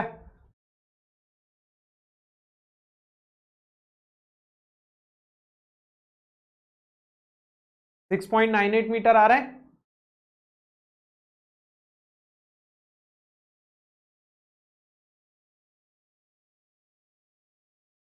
अब क्लियर है, यस ठीक है। चलो ये गड़बड़ हो गई थी, 6.98 मीटर आएगा। चलो अब आगे बढ़ते हैं। अब ये एक बहुत इंपॉर्टेंट कॉन्सेप्ट है, इसको ध्यान से समझिए। अब अगर मैंने इसको उल्टा लटका दिया और मान लीजिए मैक्सिमम हाइट h0 है, तो अब क्या होगा ध्यान से समझिएगा, ओके। अब अगर मैं यहां सर्कमफेरेंशियल स्ट्रेस देखूंगा ना, तो सर्कमफेरेंशियल स्ट्रेस की वैल्यू हो जाएगी sigma C will be proportional to H. तो सर्कमफेरेंशियल स्ट्रेस जो है वो कुछ इस तरीके से वैरी करेगा।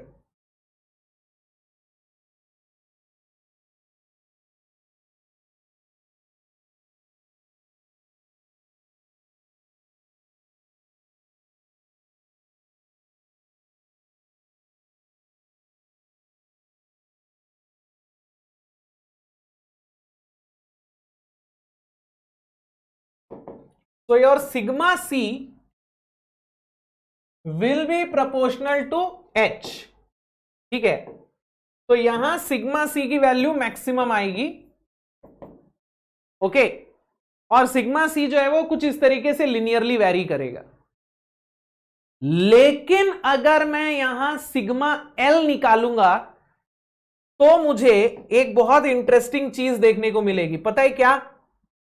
यहां sigma L will be constant, और वो टॉप से लेके बॉटम तक सेम आएगा।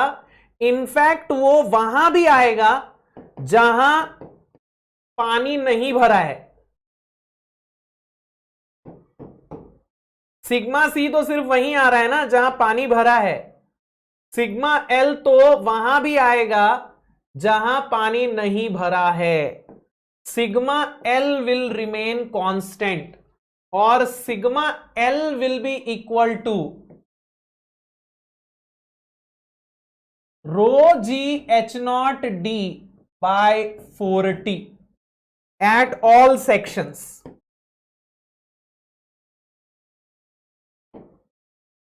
This will remain constant from top to bottom। अब ऐसा क्यों हो रहा है ये मैं आपको समझाता हूं, ठीक है? ध्यान दीजिएगा। वेरी गुड यार, very good Tajim, very good very good. यहां मैं ना इसके वेट को ना नेग्लेक्ट कर दे रहा हूं, ठीक है? यहां मैं इस पाइप के वेट को नेग्लेक्ट कर दे रहा हूं। तो अगर आप इस पाइप में लॉन्गिट्यूडिनल डायरेक्शन में स्ट्रेस निकालोगे ना, तो वो इसके वेट की वजह से आ रहा है। इसका जो वेट है ना उसकी वजह से आ रहा है। इसका वेट जो है, पानी का वेट जो है वो यहां बेस पे लगेगा। तो अगर मैं कोई भी क्रॉस सेक्शन कंसीडर करूं, उसके ऊपर इंटरनल फोर्स जो है वो पूरे के पूरे वेट के बराबर होगा। आप टॉप से बॉटम तक कोई भी क्रॉस सेक्शन कंसीडर करो, आप यहां इस सेक्शन को कंसीडर करोगे तो इसके भी नीचे इंटरनल फोर्स इतना ही आएगा, weight of water.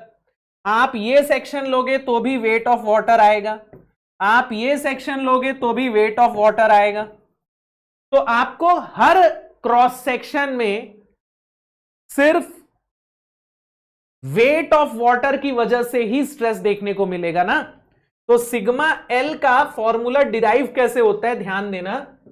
Sigma L at any section, ये कुछ इस प्रकार से होगा।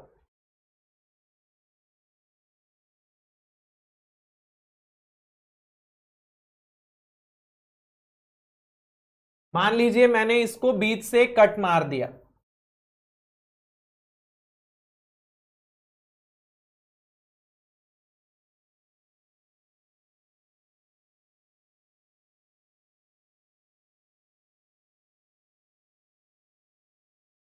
ठीक है? तो ये कुछ इस प्रकार से स्ट्रेस आएगा।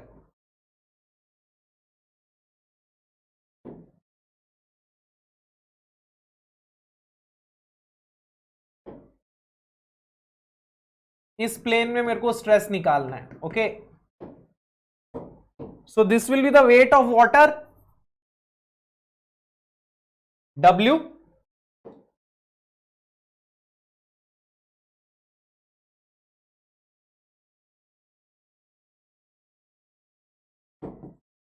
Divided by cross sectional area. Yes, और यहां वेट ऑफ वाटर कितना रहेगा मेरे भाई? वेट ऑफ वाटर कितना रहेगा?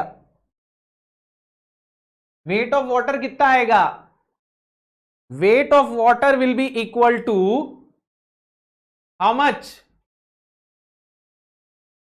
अरे बता दो यार, वेट ऑफ वाटर कितना रहेगा? Weight density multiplied by volume ना, वेट डेंसिटी मतलब रो जी, ठीक है, मल्टीप्लाइड बाय वॉल्यूम, और इसका वॉल्यूम कितना रहेगा, what will be the volume, area into height,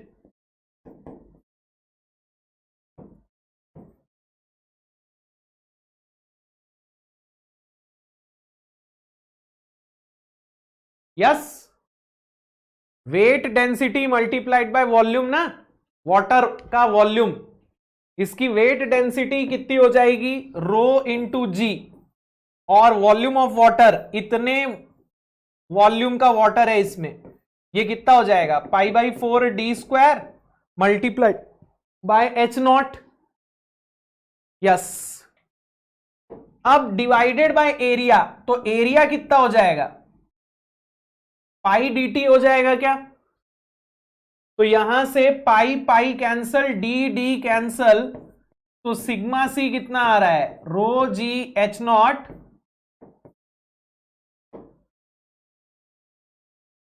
row G h0 into D by 40, ये आ रहा है क्या,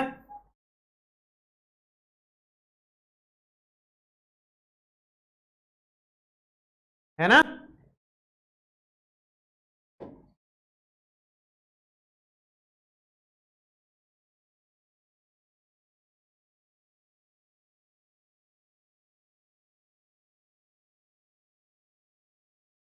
क्लियर है ये चीज। तो आपको यहां सिग्मा एल टॉप से बॉटम तक कांस्टेंट मिलेगा, लेकिन सिग्मा सी जो है वो टॉप सरफेस ऑफ वाटर से लेके बॉटम सरफेस ऑफ वाटर तक वेरी करेगा। क्लियर है। आपको मैं बता दूं कि ना ये गेट में सवाल ऐसा आ चुका है, वहां उन लोगों ने ना सिग्मा एल और सिग्मा सी दोनों निकालने के लिए बोला था, और ऑप्शन दिए हुए थे। ऑप्शन कुछ इस प्रकार से थे कि सिग्मा एल और सिग्मा सी आपको ना ऐसा निकालना था, मिड हाइट पे निकालना था, ठीक है। तो मिड हाइट पे सिग्मा सी जो है वो तो h/2 रखने पे आता, लेकिन सिग्मा एल में h/2 नहीं करना था, h करना था।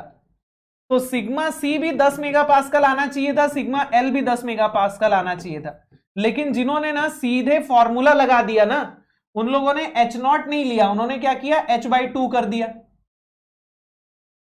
मैक्सिमम किताबों में गलत दिया हुआ है इस क्वेश्चन का सॉल्यूशन। मैक्सिमम किताबों ने क्या किया है कि sigma C is PD by 2t, where p will be rho G h/2 and sigma l will also be pd by 4t, which where p will be equal to rho g h/2। अरे मेरे भाई, sigma c के case में हम p को h के हिसाब से लेंगे, बट सिग्मा l में आपको p को h के हिसाब से नहीं लेना है। सिग्मा l में ये हमेशा यही रहेगा, रो जी h0 रहेगा, भले आपको यहां पूछे, यहां पूछे, यहां पूछे, यहां पूछे।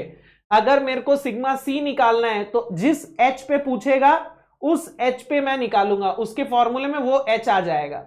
लेकिन जब मैं सिग्मा एल निकाल रहा हूं तो मेरे को कहां पूछ रहा है इससे कोई फर्क नहीं पड़ता, यहां आपको h0 ही रखना है। Is this clear, is this clear. लेकिन किताबों में ऐसा नहीं दिया है, बहुत सारी किताबों में क्या किया है, सिग्मा एल भी ऐसा वेरी करेगा उनके हिसाब से, और सिग्मा सी भी ऐसा वेरी करेगा, जो गलत है, बिल्कुल भी सरासर गलत है। ओके, चलो, तो ये बहुत ही इंटरेस्टिंग कॉन्सेप्ट क्लियर है। इस केस में सिग्मा एल 0 है, लेकिन यहां सिग्मा एल 0 नहीं होगा, यहां सिग्मा एल कांस्टेंट होगा। चलो आगे बढ़ते हैं दोस्त, अब ये अगले इंटरेस्टिंग क्वेश्चन में चलते हैं, बहुत इंटरेस्टिंग सवाल है। सॉल्व करो ये वाला सवाल, बड़ा प्रैक्टिकल सवाल है।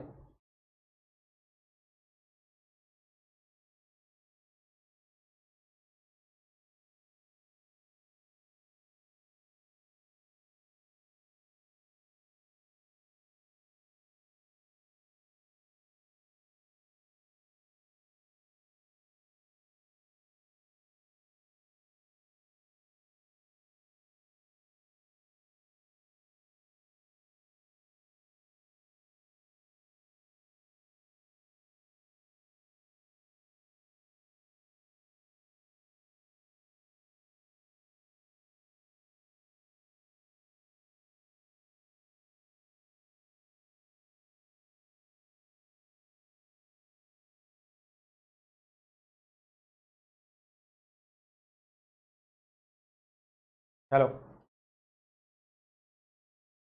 a strain gauge is installed in the longitudinal direction on the surface of aluminum beverage. Radius to thickness ratio is 200, मतलब R by T दिया हुआ है.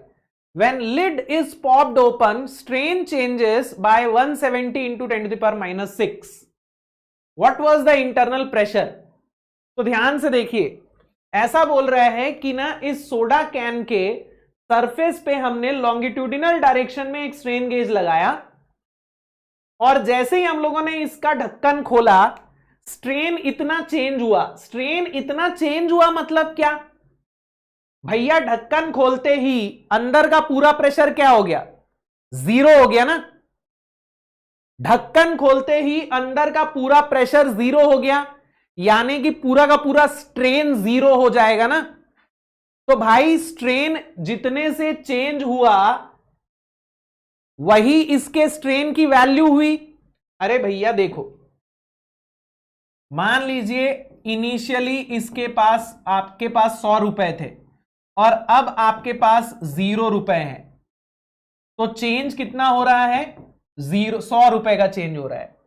अगर मान लीजिए इनिशियली आपके पास 200 रुपए 100 रुपए होते और अब आपके पास 20 रुपए होते, तो चेंज होता आपके पास 80 रुपए का. राइट? तो अगर फाइनल वैल्यू 0 है तो जो चेंज होगा वो इनिशियल वैल्यू के बराबर होगा. राइट? अरे हाँ ना यार, अब तो बोल दो. इतने सड़े एग्जाम, इतना मतलब बेसिक एग्जांपल से समझाया है मैंने कि अगर इनिशियल और फाइनल वैल्यू में से कुछ भी 0 नहीं है तो change will be difference between these two. But final value अगर 0 है तो initial value is equal to change. तो मैं ये बोल सकता हूं कि ये स्ट्रेन में जो चेंज आया है मतलब यही स्ट्रेन की इनिशियल वैल्यू थी. तो इसमें स्ट्रेन कितना था? जब इसके अंदर प्रेशर भरा हुआ था तो इसमें स्ट्रेन कितना था? 170 into 10 to the power minus 6 था. तो बस आप इसको लॉन्गिट्यूडिनल स्ट्रेन की वैल्यू की जगह रख दो. Epsilon L is PD by 4टीई 1 माइनस 2 न्यू. तो बस यहां एप्सिलॉन एल की जगह क्या आ जाएगा? 170 into 10 to the power minus 6. ठीक है? अब यहां रेडियस टू थिकनेस रेशियो दिया हुआ है. आर बाय टी की वैल्यू दी हुई है कितनी? 200. तो डी बाई टी कितना हो जाएगा भाई? डी बाई टी कितना हो जाएगा? 400 हो जाएगा क्या? तो डी बाई टी की जगह हम रख देंगे 400 डिवाइडेड बाय 4 इंटू ई हो गया 10 गीगा पास्कल, यानी 10 into 10 to the power 3 mega pascal. 1 minus 2 into 0.33. तो यहां से प्रेशर आपको मेगा पास्कल में मिल जाएगा. बता दो मुझे प्रेशर कितना आ रहा है?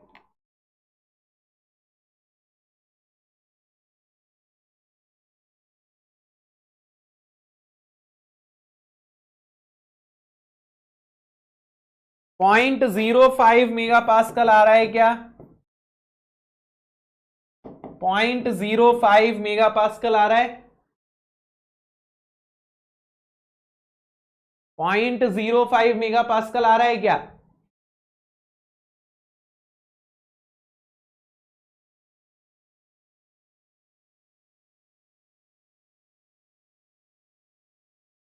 चलो, अब ये अगले सवाल पे चलते हैं. बहुत इंटरेस्टिंग सवाल है, फटाफट से solve this one. Pressure tank shown has 1.6 meter diameter and 8 mm wall thickness and butt welded, forming an angle of, ये ना एंगल गलत दे दिया है, ठीक है ना?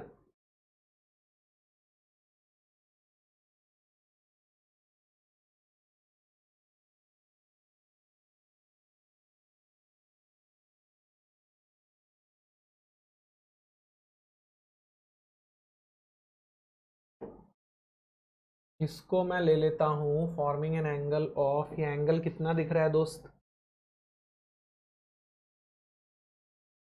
वर्टिकल प्लेन से 30 डिग्री दिख रहा है।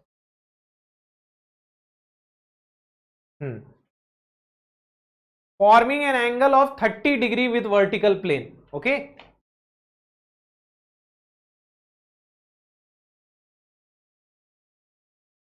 ठीक है। आपको क्या दिया हुआ है, एक प्रेशर टैंक बनाया है हमने बट वेल्डिंग करके। बट वेल्डिंग समझते हो क्या होता है? बट वेल्डिंग समझते हो, मतलब एक प्लेट ये है, एक प्लेट ये है, इन दोनों को ऐसे जोड़ के वेल्ड कर रहा हूं ना, तो ये बट वेल्डिंग है। अगर मैं एक दूसरे को ओवरलैप करते हुए इसको वेल्ड करूंगा तो लैप वेल्डिंग बोलते हैं, और ऐसे साइड बाय साइड रख के करूंगा तो बट वेल्डिंग बोलते हैं, ठीक है ना। तो हमने इसको ऐसा बट वेल्डिंग करके बनाया है, और जब हमने इसको बट वेल्डिंग किया तो आपको जो एंगल मिल रहा है ना वो 30 डिग्री मिल रहा है, मतलब 30 डिग्री के प्लेन पे वेल्डिंग हुई है, ट्रांसवर्स प्लेन से 30 डिग्री पे ये वेल्ड हुआ है। ये सारे क्या है बेटा, ये वेल्ड है। Okay, what is this, this is weld. और ये वर्टिकल प्लेन से कितने एंगल पे है बेटा, वर्टिकल प्लेन से ये कितना एंगल बना रहा है, 30 डिग्री बना रहा है, ठीक है। अब आपको बोला जा रहा है कि अगर इसमें 600 गीगा पास्कल का गेज प्रेशर है, मतलब P की वैल्यू अगर 600 किलो पास्कल है, तो normal stress perpendicular to the weld कितना होगा, normal stress perpendicular to the weld कितना होगा। इंटरेस्टिंग सवाल है मेरे भाई, इंटरेस्टिंग सवाल है। आपको यहां इस वेल्ड के परपेंडिकुलर नॉर्मल स्ट्रेस निकालना है, मतलब इस प्लेन का नॉर्मल स्ट्रेस निकालना है। ओके, ध्यान से देखिएगा।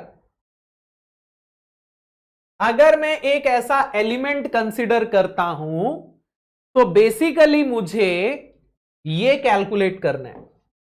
अगर मैं एक ऐसा एलिमेंट लेता हूं तो बेसिकली मुझे इस प्लेन का इस प्लेन का नॉर्मल स्ट्रेस कैलकुलेट करना है।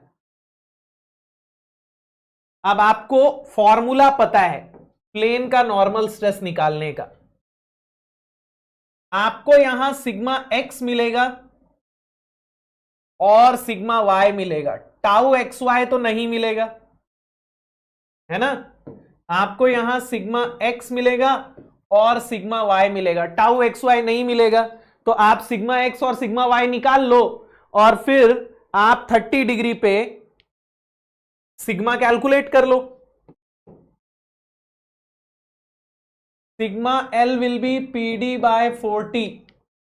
तो प्रेशर कितना है दोस्त, 600 किलो पास्कल, मतलब 0.6 मेगा पास्कल, डायामीटर 1600 और thickness 8 mm।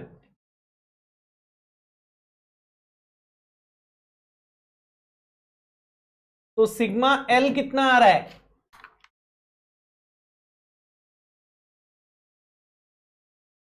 30 mega pascal. Sigma L आपका 30 मेगा पास्कल आ रहा है, तो सिग्मा सी इसका डबल हो जाएगा, 60 मेगा पास्कल हो जाएगा। तो अब मेरे भाई आपके पास सिग्मा एक्स और सिग्मा वाई है, और आपको थीटा एंगल पे सिग्मा कैलकुलेट करना है।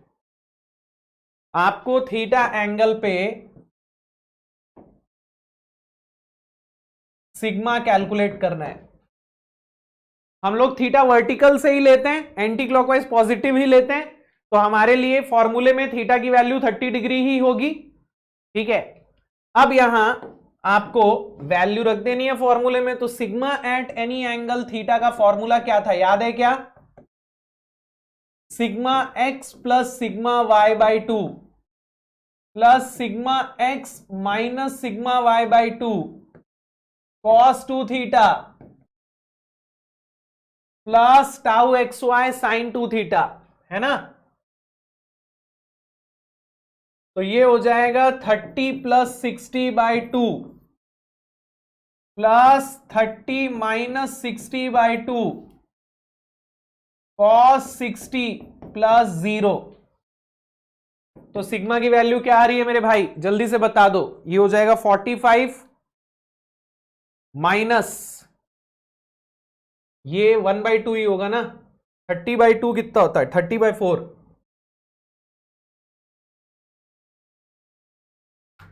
37.5 मेगा पास्कल आ रहा है क्या आंसर, मुझे कंफर्म करना। 37.5 मेगा पास्कल आ रहा है क्या? Very good very good very good. आपको इसी सवाल में टाउ निकालने के लिए भी बोला जा सकता था, है ना।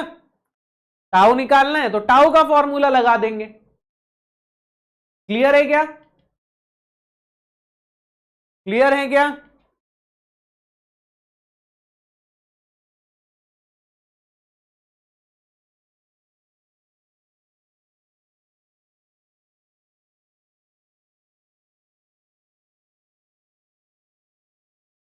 चलो अब ये वाला सवाल बनाते हैं। बहुत इंटरेस्टिंग सवाल है बेटा, बहुत इंटरेस्टिंग सवाल है। इस सवाल को ध्यान से पढ़िए, बहुत इंटरेस्टिंग सवाल है।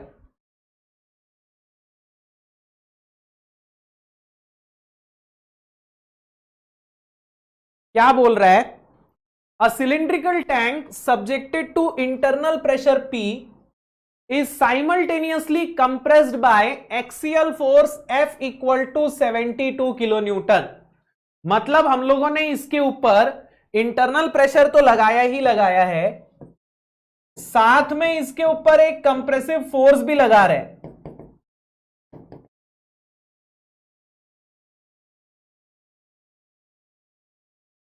ठीक है, और अब आपको क्या बोला जा रहा है, calculate maximum allowable internal pressure based upon allowable shear stress in the wall of 60 megapascal.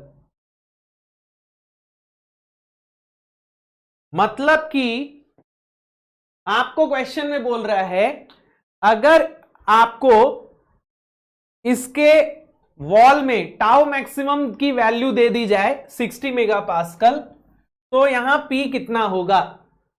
ठीक है, टाउ मैक्सिमम हो सकता है 60 मेगापास्कल, तो P की वैल्यू मैक्सिमम कितनी हो सकती है। ओके, अब ये बड़ा इंटरेस्टिंग सा सवाल है। ओके, ध्यान से बनाएंगे इसको। इस क्वेश्चन में इंटरनल प्रेशर के साथ साथ एक एक्सियल फोर्स भी लग रहा है, लेकिन ये एक्सियल फोर्स सिर्फ एक्स डायरेक्शन में लग रहा है, वाई डायरेक्शन में यहां कोई फोर्स नहीं है। ठीक है, अब अगर मैं इस सवाल में सिग्मा सी कैलकुलेट करूं, तो सिग्मा सी तो हो जाएगा PD/2T, क्योंकि वाई डायरेक्शन में कोई फोर्स नहीं है, सिर्फ इंटरनल प्रेशर की वजह से ही स्ट्रेस आ रहा है। P की वैल्यू आपको नहीं पता है। डायामीटर आपको कितना दिया हुआ है, डायामीटर दिया है 100। कुछ लोग बोलेंगे सर मीन डायामीटर दिया है, तो कोई बात नहीं बेटा, जो दिया है वो रख दो। ठीक है, तो यहां आपको P की सिग्मा सी की वैल्यू कितनी मिलेगी,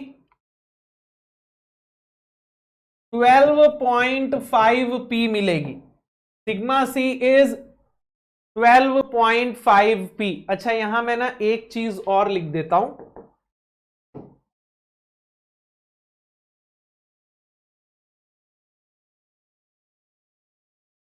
neglect radial stress. Okay, radial stress neglect करके चलना। तो यहां सिग्मा सी की वैल्यू आ रही है मेरे भाई 12.5 P, लेकिन जब मैं सिग्मा एल निकालूंगा तो मेरा सिग्मा एल क्या हो जाएगा दोस्त, ध्यान से देखो। जब मैं यहां सिग्मा एल निकालूंगा तो इंटरनल प्रेशर की वजह से मेरे को टेंसाइल स्ट्रेस मिलेगा कितना, PD/40। लेकिन आपको कंप्रेसिव फोर्स की वजह से कंप्रेसिव स्ट्रेस भी तो मिलेगा ना। ये जो कंप्रेसिव फोर्स लग रहा है F, इसकी वजह से इसके क्रॉस सेक्शन में कंप्रेसिव स्ट्रेस भी तो आएगा। उसकी वैल्यू कितनी हो जाएगी? फोर्स अपॉन एरिया हो जाएगी क्या? फोर्स हो गया एफ और एरिया हो गया पाई डी टी। ये हो जाएगा क्या? मुझे बता देना यार, जल्दी से बता दो मुझे कि ये होगा क्या? Sigma L P D by 40 minus F upon pi D T. यहां इंटरनल प्रेशर की वजह से टेंसाइल स्ट्रेस आएगा वर्टिकल प्लेन में, और फोर्स की वजह से कंप्रेसिव स्ट्रेस आएगा। ठीक है,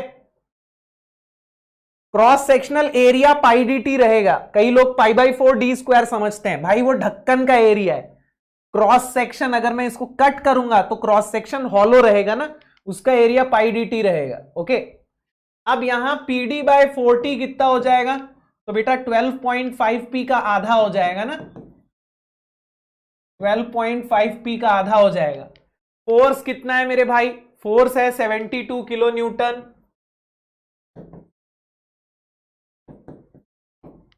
डायामीटर कितना है? 100।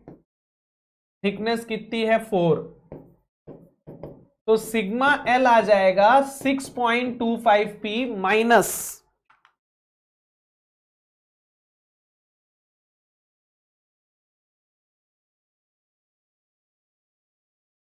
57.3 मेगा पास्कल। अब यहां सवाल इंटरेस्टिंग होता है। सवाल कैसे इंटरेस्टिंग होता है? ध्यान से समझिएगा, ध्यान से समझिएगा। देखिए, P की कोई भी वैल्यू रख लीजिए, ये हमेशा पॉजिटिव आएगा, है ना? हाँ कि ना? P की वैल्यू आप कुछ भी रख लीजिए, ये हमेशा पॉजिटिव आएगा। लेकिन अगर मैं सिग्मा एल को देखूं तो P की स्मॉल वैल्यूज के लिए ये नेगेटिव रहेगा, लेकिन लार्ज वैल्यूज के लिए ये पॉजिटिव हो जाएगा। अब आप बोलोगे कि क्या समझा रहे हो आप, नेगेटिव पॉजिटिव, इससे क्या करना है?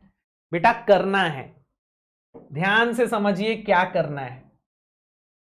आपके पास सिग्मा 1 और सिग्मा 2 है। सिग्मा 1 को मैं सिग्मा सी ले लेता हूं 12.5 पी, सिग्मा 2 को मैं सिग्मा एल ले लेता हूं 6.25 पी माइनस 57.3, और सिग्मा 3 हमारा 0 है क्योंकि रेडियल स्ट्रेस हमने 0 ले लिया है। अब टाउ मैक्सिमम जब मैं निकालूंगा तो टाउ मैक्सिमम क्या होता है दोस्त? टाउ मैक्सिमम होता है maximum of sigma 1 minus 2/2, 2 minus 3/2, 3 minus 1/2। Yes,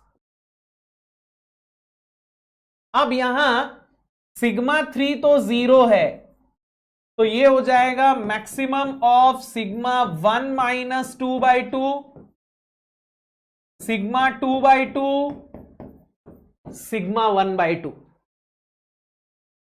yes, अब इंटरेस्टिंग चीज बताता हूं आपको।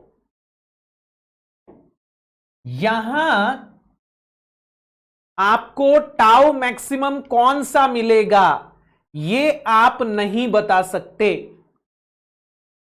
यहां आपको टाउ मैक्सिमम कौन सा मिलेगा ये आप नहीं बता सकते, क्योंकि P की कुछ वैल्यूज के लिए ये मैक्सिमम होगा और पॉजिटिव होगा, लेकिन यहां पे कुछ वैल्यूज के लिए ये पॉजिटिव हो जाएगा और कुछ वैल्यूज के लिए ये नेगेटिव हो जाएगा।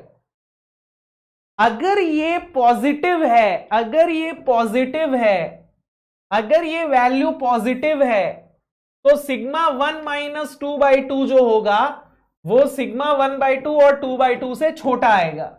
लेकिन अगर ये नेगेटिव हुआ तो फिर ये इन दोनों से बड़ा हो जाएगा। तो इसीलिए मैं सिर्फ देख के बता सकता हूं क्या इन तीनों में से बड़ा कौन सा होगा? क्या मैं सिर्फ देख के बता सकता हूं? अभी मेरे पास जो इक्वेशंस हैं, क्या मैं यहां देख के बता सकता हूं इनमें से बड़ा कौन सा होगा?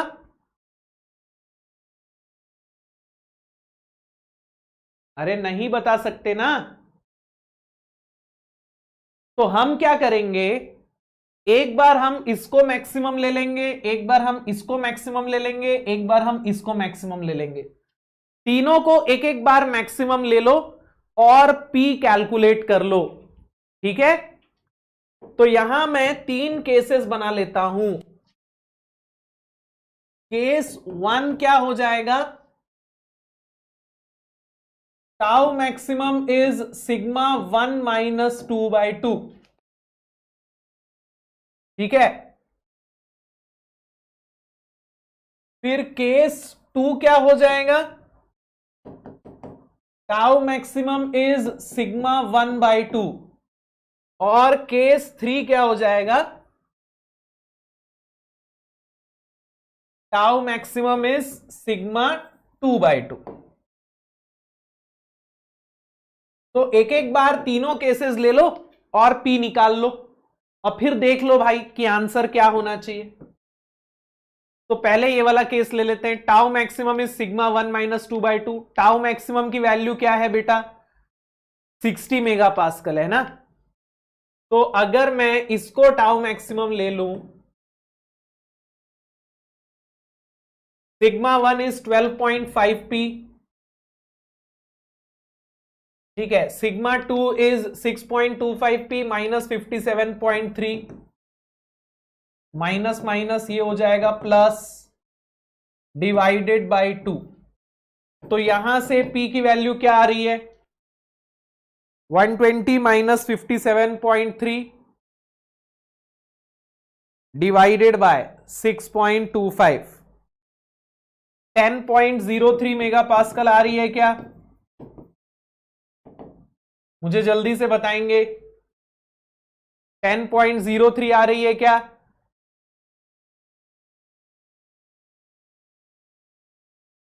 इतनी आ रही है क्या?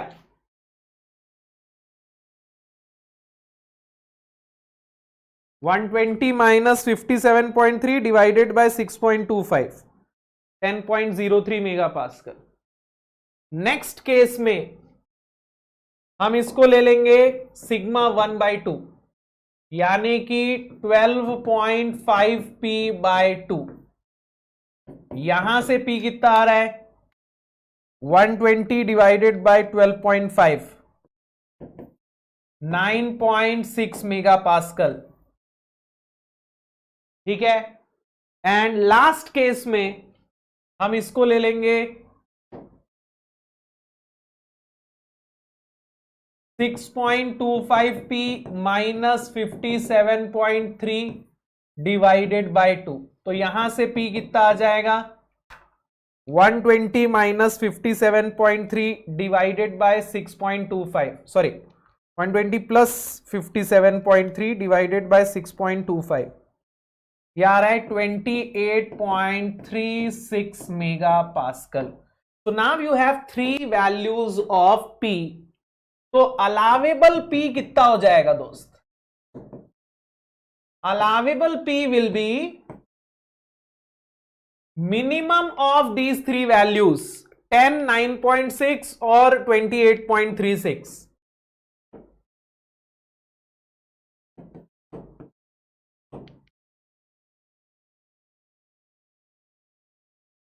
तो allowable p will be equal to 9.6 mega pascal. इससे ज्यादा आप अलाउ नहीं कर सकते। इससे ज्यादा अलाउ करोगे तो ये फेल हो जाएगा। अगर आपने 9.6 से ज्यादा अलाउ किया तो ये वैल्यू जो है ये मैक्सिमम 60 के पार पहुंच जाएगी, ये वाली वैल्यू। ठीक है, और ये फेल हो जाएगा। तो allowable p will be equal to 9.6 mega pascal. I hope आप लोगों को ये सवाल बना के मजा आया। चलो, तो फटाफट से अगले सवाल पे चलें, फटाफट से अगले सवाल पे चलें।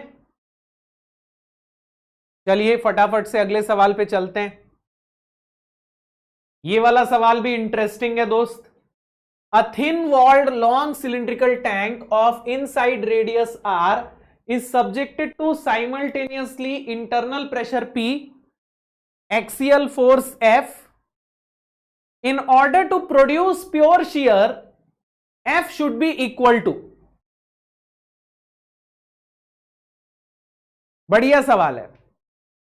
क्या बोल रहा है कि ना एक थिन सिलेंडर है, उसमें इंटरनल प्रेशर भी लग रहा है और एक्सियल फोर्स भी लग रहा है। ओके, कुछ इस प्रकार से लग रहा है। ये आपका थिन सिलेंडर है और एक्सियल कंप्रेसिव फोर्स लग रहा है, पिछले बार जैसा ही लग रहा है। आपको बोला जा रहा है कि इसमें ना प्योर शियर मांगता है। क्या मांगता है? प्योर शियर मांगता है। तो अगर इसमें प्योर शियर मांगता है तो फिर एफ की वैल्यू क्या होनी चाहिए? अब प्योर शियर का मतलब क्या होता है? मैंने आप लोगों को प्योर शियर का सबसे इंपॉर्टेंट कैरेक्टरिस्टिक बताया था। प्योर शियर का मतलब होता है प्रिंसिपल स्ट्रेसेस जो होंगे वो इक्वल एंड अपोजिट होने चाहिए। Right? Principal stresses equal and opposite होने चाहिए, यानी sigma 1 should be minus of sigma 2 या sigma 2 should be minus of sigma 1। तो प्योर शियर बन गया। Right? Principal stresses equal and opposite होंगे ना प्योर शियर के केस में। अब आपको सिग्मा 1 क्या मिलेगा बेटा? सिग्मा 1 मतलब कि आप बोल सकते हो सिग्मा सी, और सिग्मा 2 मतलब कि सिग्मा एल। अब रख दो यहां, तो सिग्मा सी हो जाएगा यहां पीडी बाय 40, लेकिन यहां डायामीटर की जगह रेडियस दिया हुआ है, तो डी की जगह अगर मैं 2r लिखूंगा तो sigma C P R by T लिखूंगा, सॉरी पीडी बाई 2t, यानी P R by T. Sigma L क्या आएगा? तो ध्यान से देखिए, अगर मैं प्रेशर की वजह से देखूंगा तो ये हो जाएगा tensile P R by 2t, और फोर्स की वजह से देखूंगा तो एफ अपॉन एरिया, ये इतना आ जाएगा, है ना? ये इक्वेशन बन रही है। Circumferential stress PD by 2t, diameter की जगह मैं आर रख रहा हूं तो पी आर बाई टी, और ये पीडी बाई 4t की जगह P R by 2t।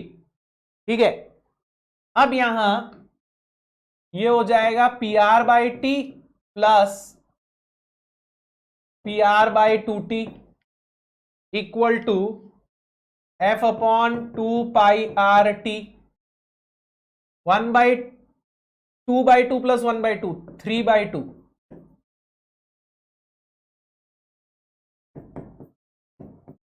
T cancel, 2 cancel, F will be equal to how much? 3p into pi r square ना,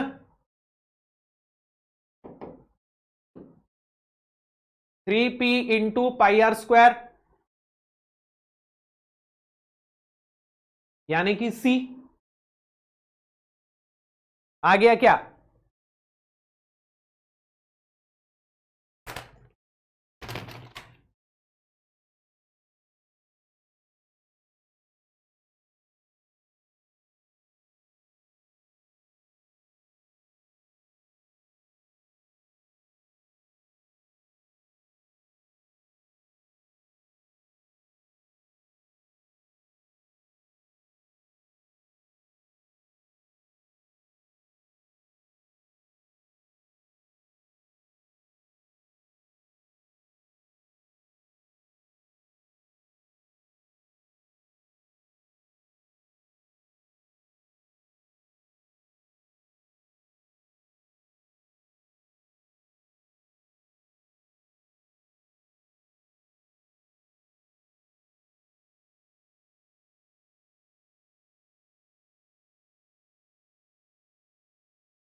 ये डन है क्या?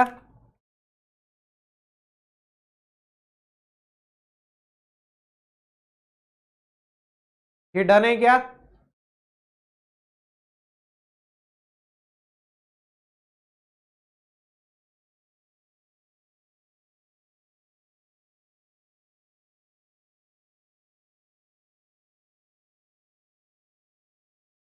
चलो, तो प्रेशर वेसल्स का सिलसिला यहीं खत्म करें।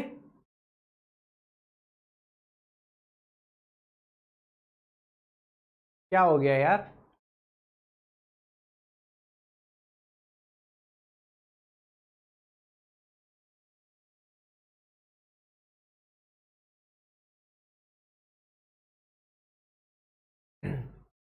चलो, तो एक लास्ट चैप्टर बचा है अपना, एंड दैट इज कॉलम्स। और वो छोटा सा चैप्टर है, बहुत ज्यादा कुछ उसमें देखने के लिए है भी नहीं, सिर्फ एक सिंगल फॉर्मूला है और कुछ देखने के लिए है भी नहीं। तो एक लेक्चर में ही कॉलम्स जो है वो खत्म हो जाता है, बड़ा छोटा सा प्यारा सा चैप्टर है। ओके, तो ब्रेक के बाद मिलते हैं, कॉलम्स स्टार्ट करते हैं, and that will be the last lecture of strength of materials. Okay, तो एक ब्रेक लेते हैं 9 बजे तक, फिर 9 बजे we will meet for completing the syllabus of strength of materials. चलिए, तो फटाफट से डिनर कीजिए बढ़िया से, और मिलते हैं ब्रेक के बाद 9 बजे। Bye bye, take care.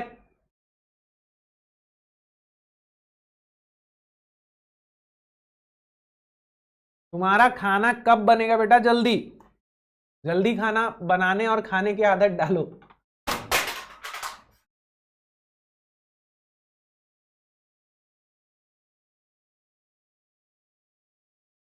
हाँ हाँ, तुम्हें ही बनाना पड़ता है, तो जल्दी बना लिया करो क्लास के पहले ही।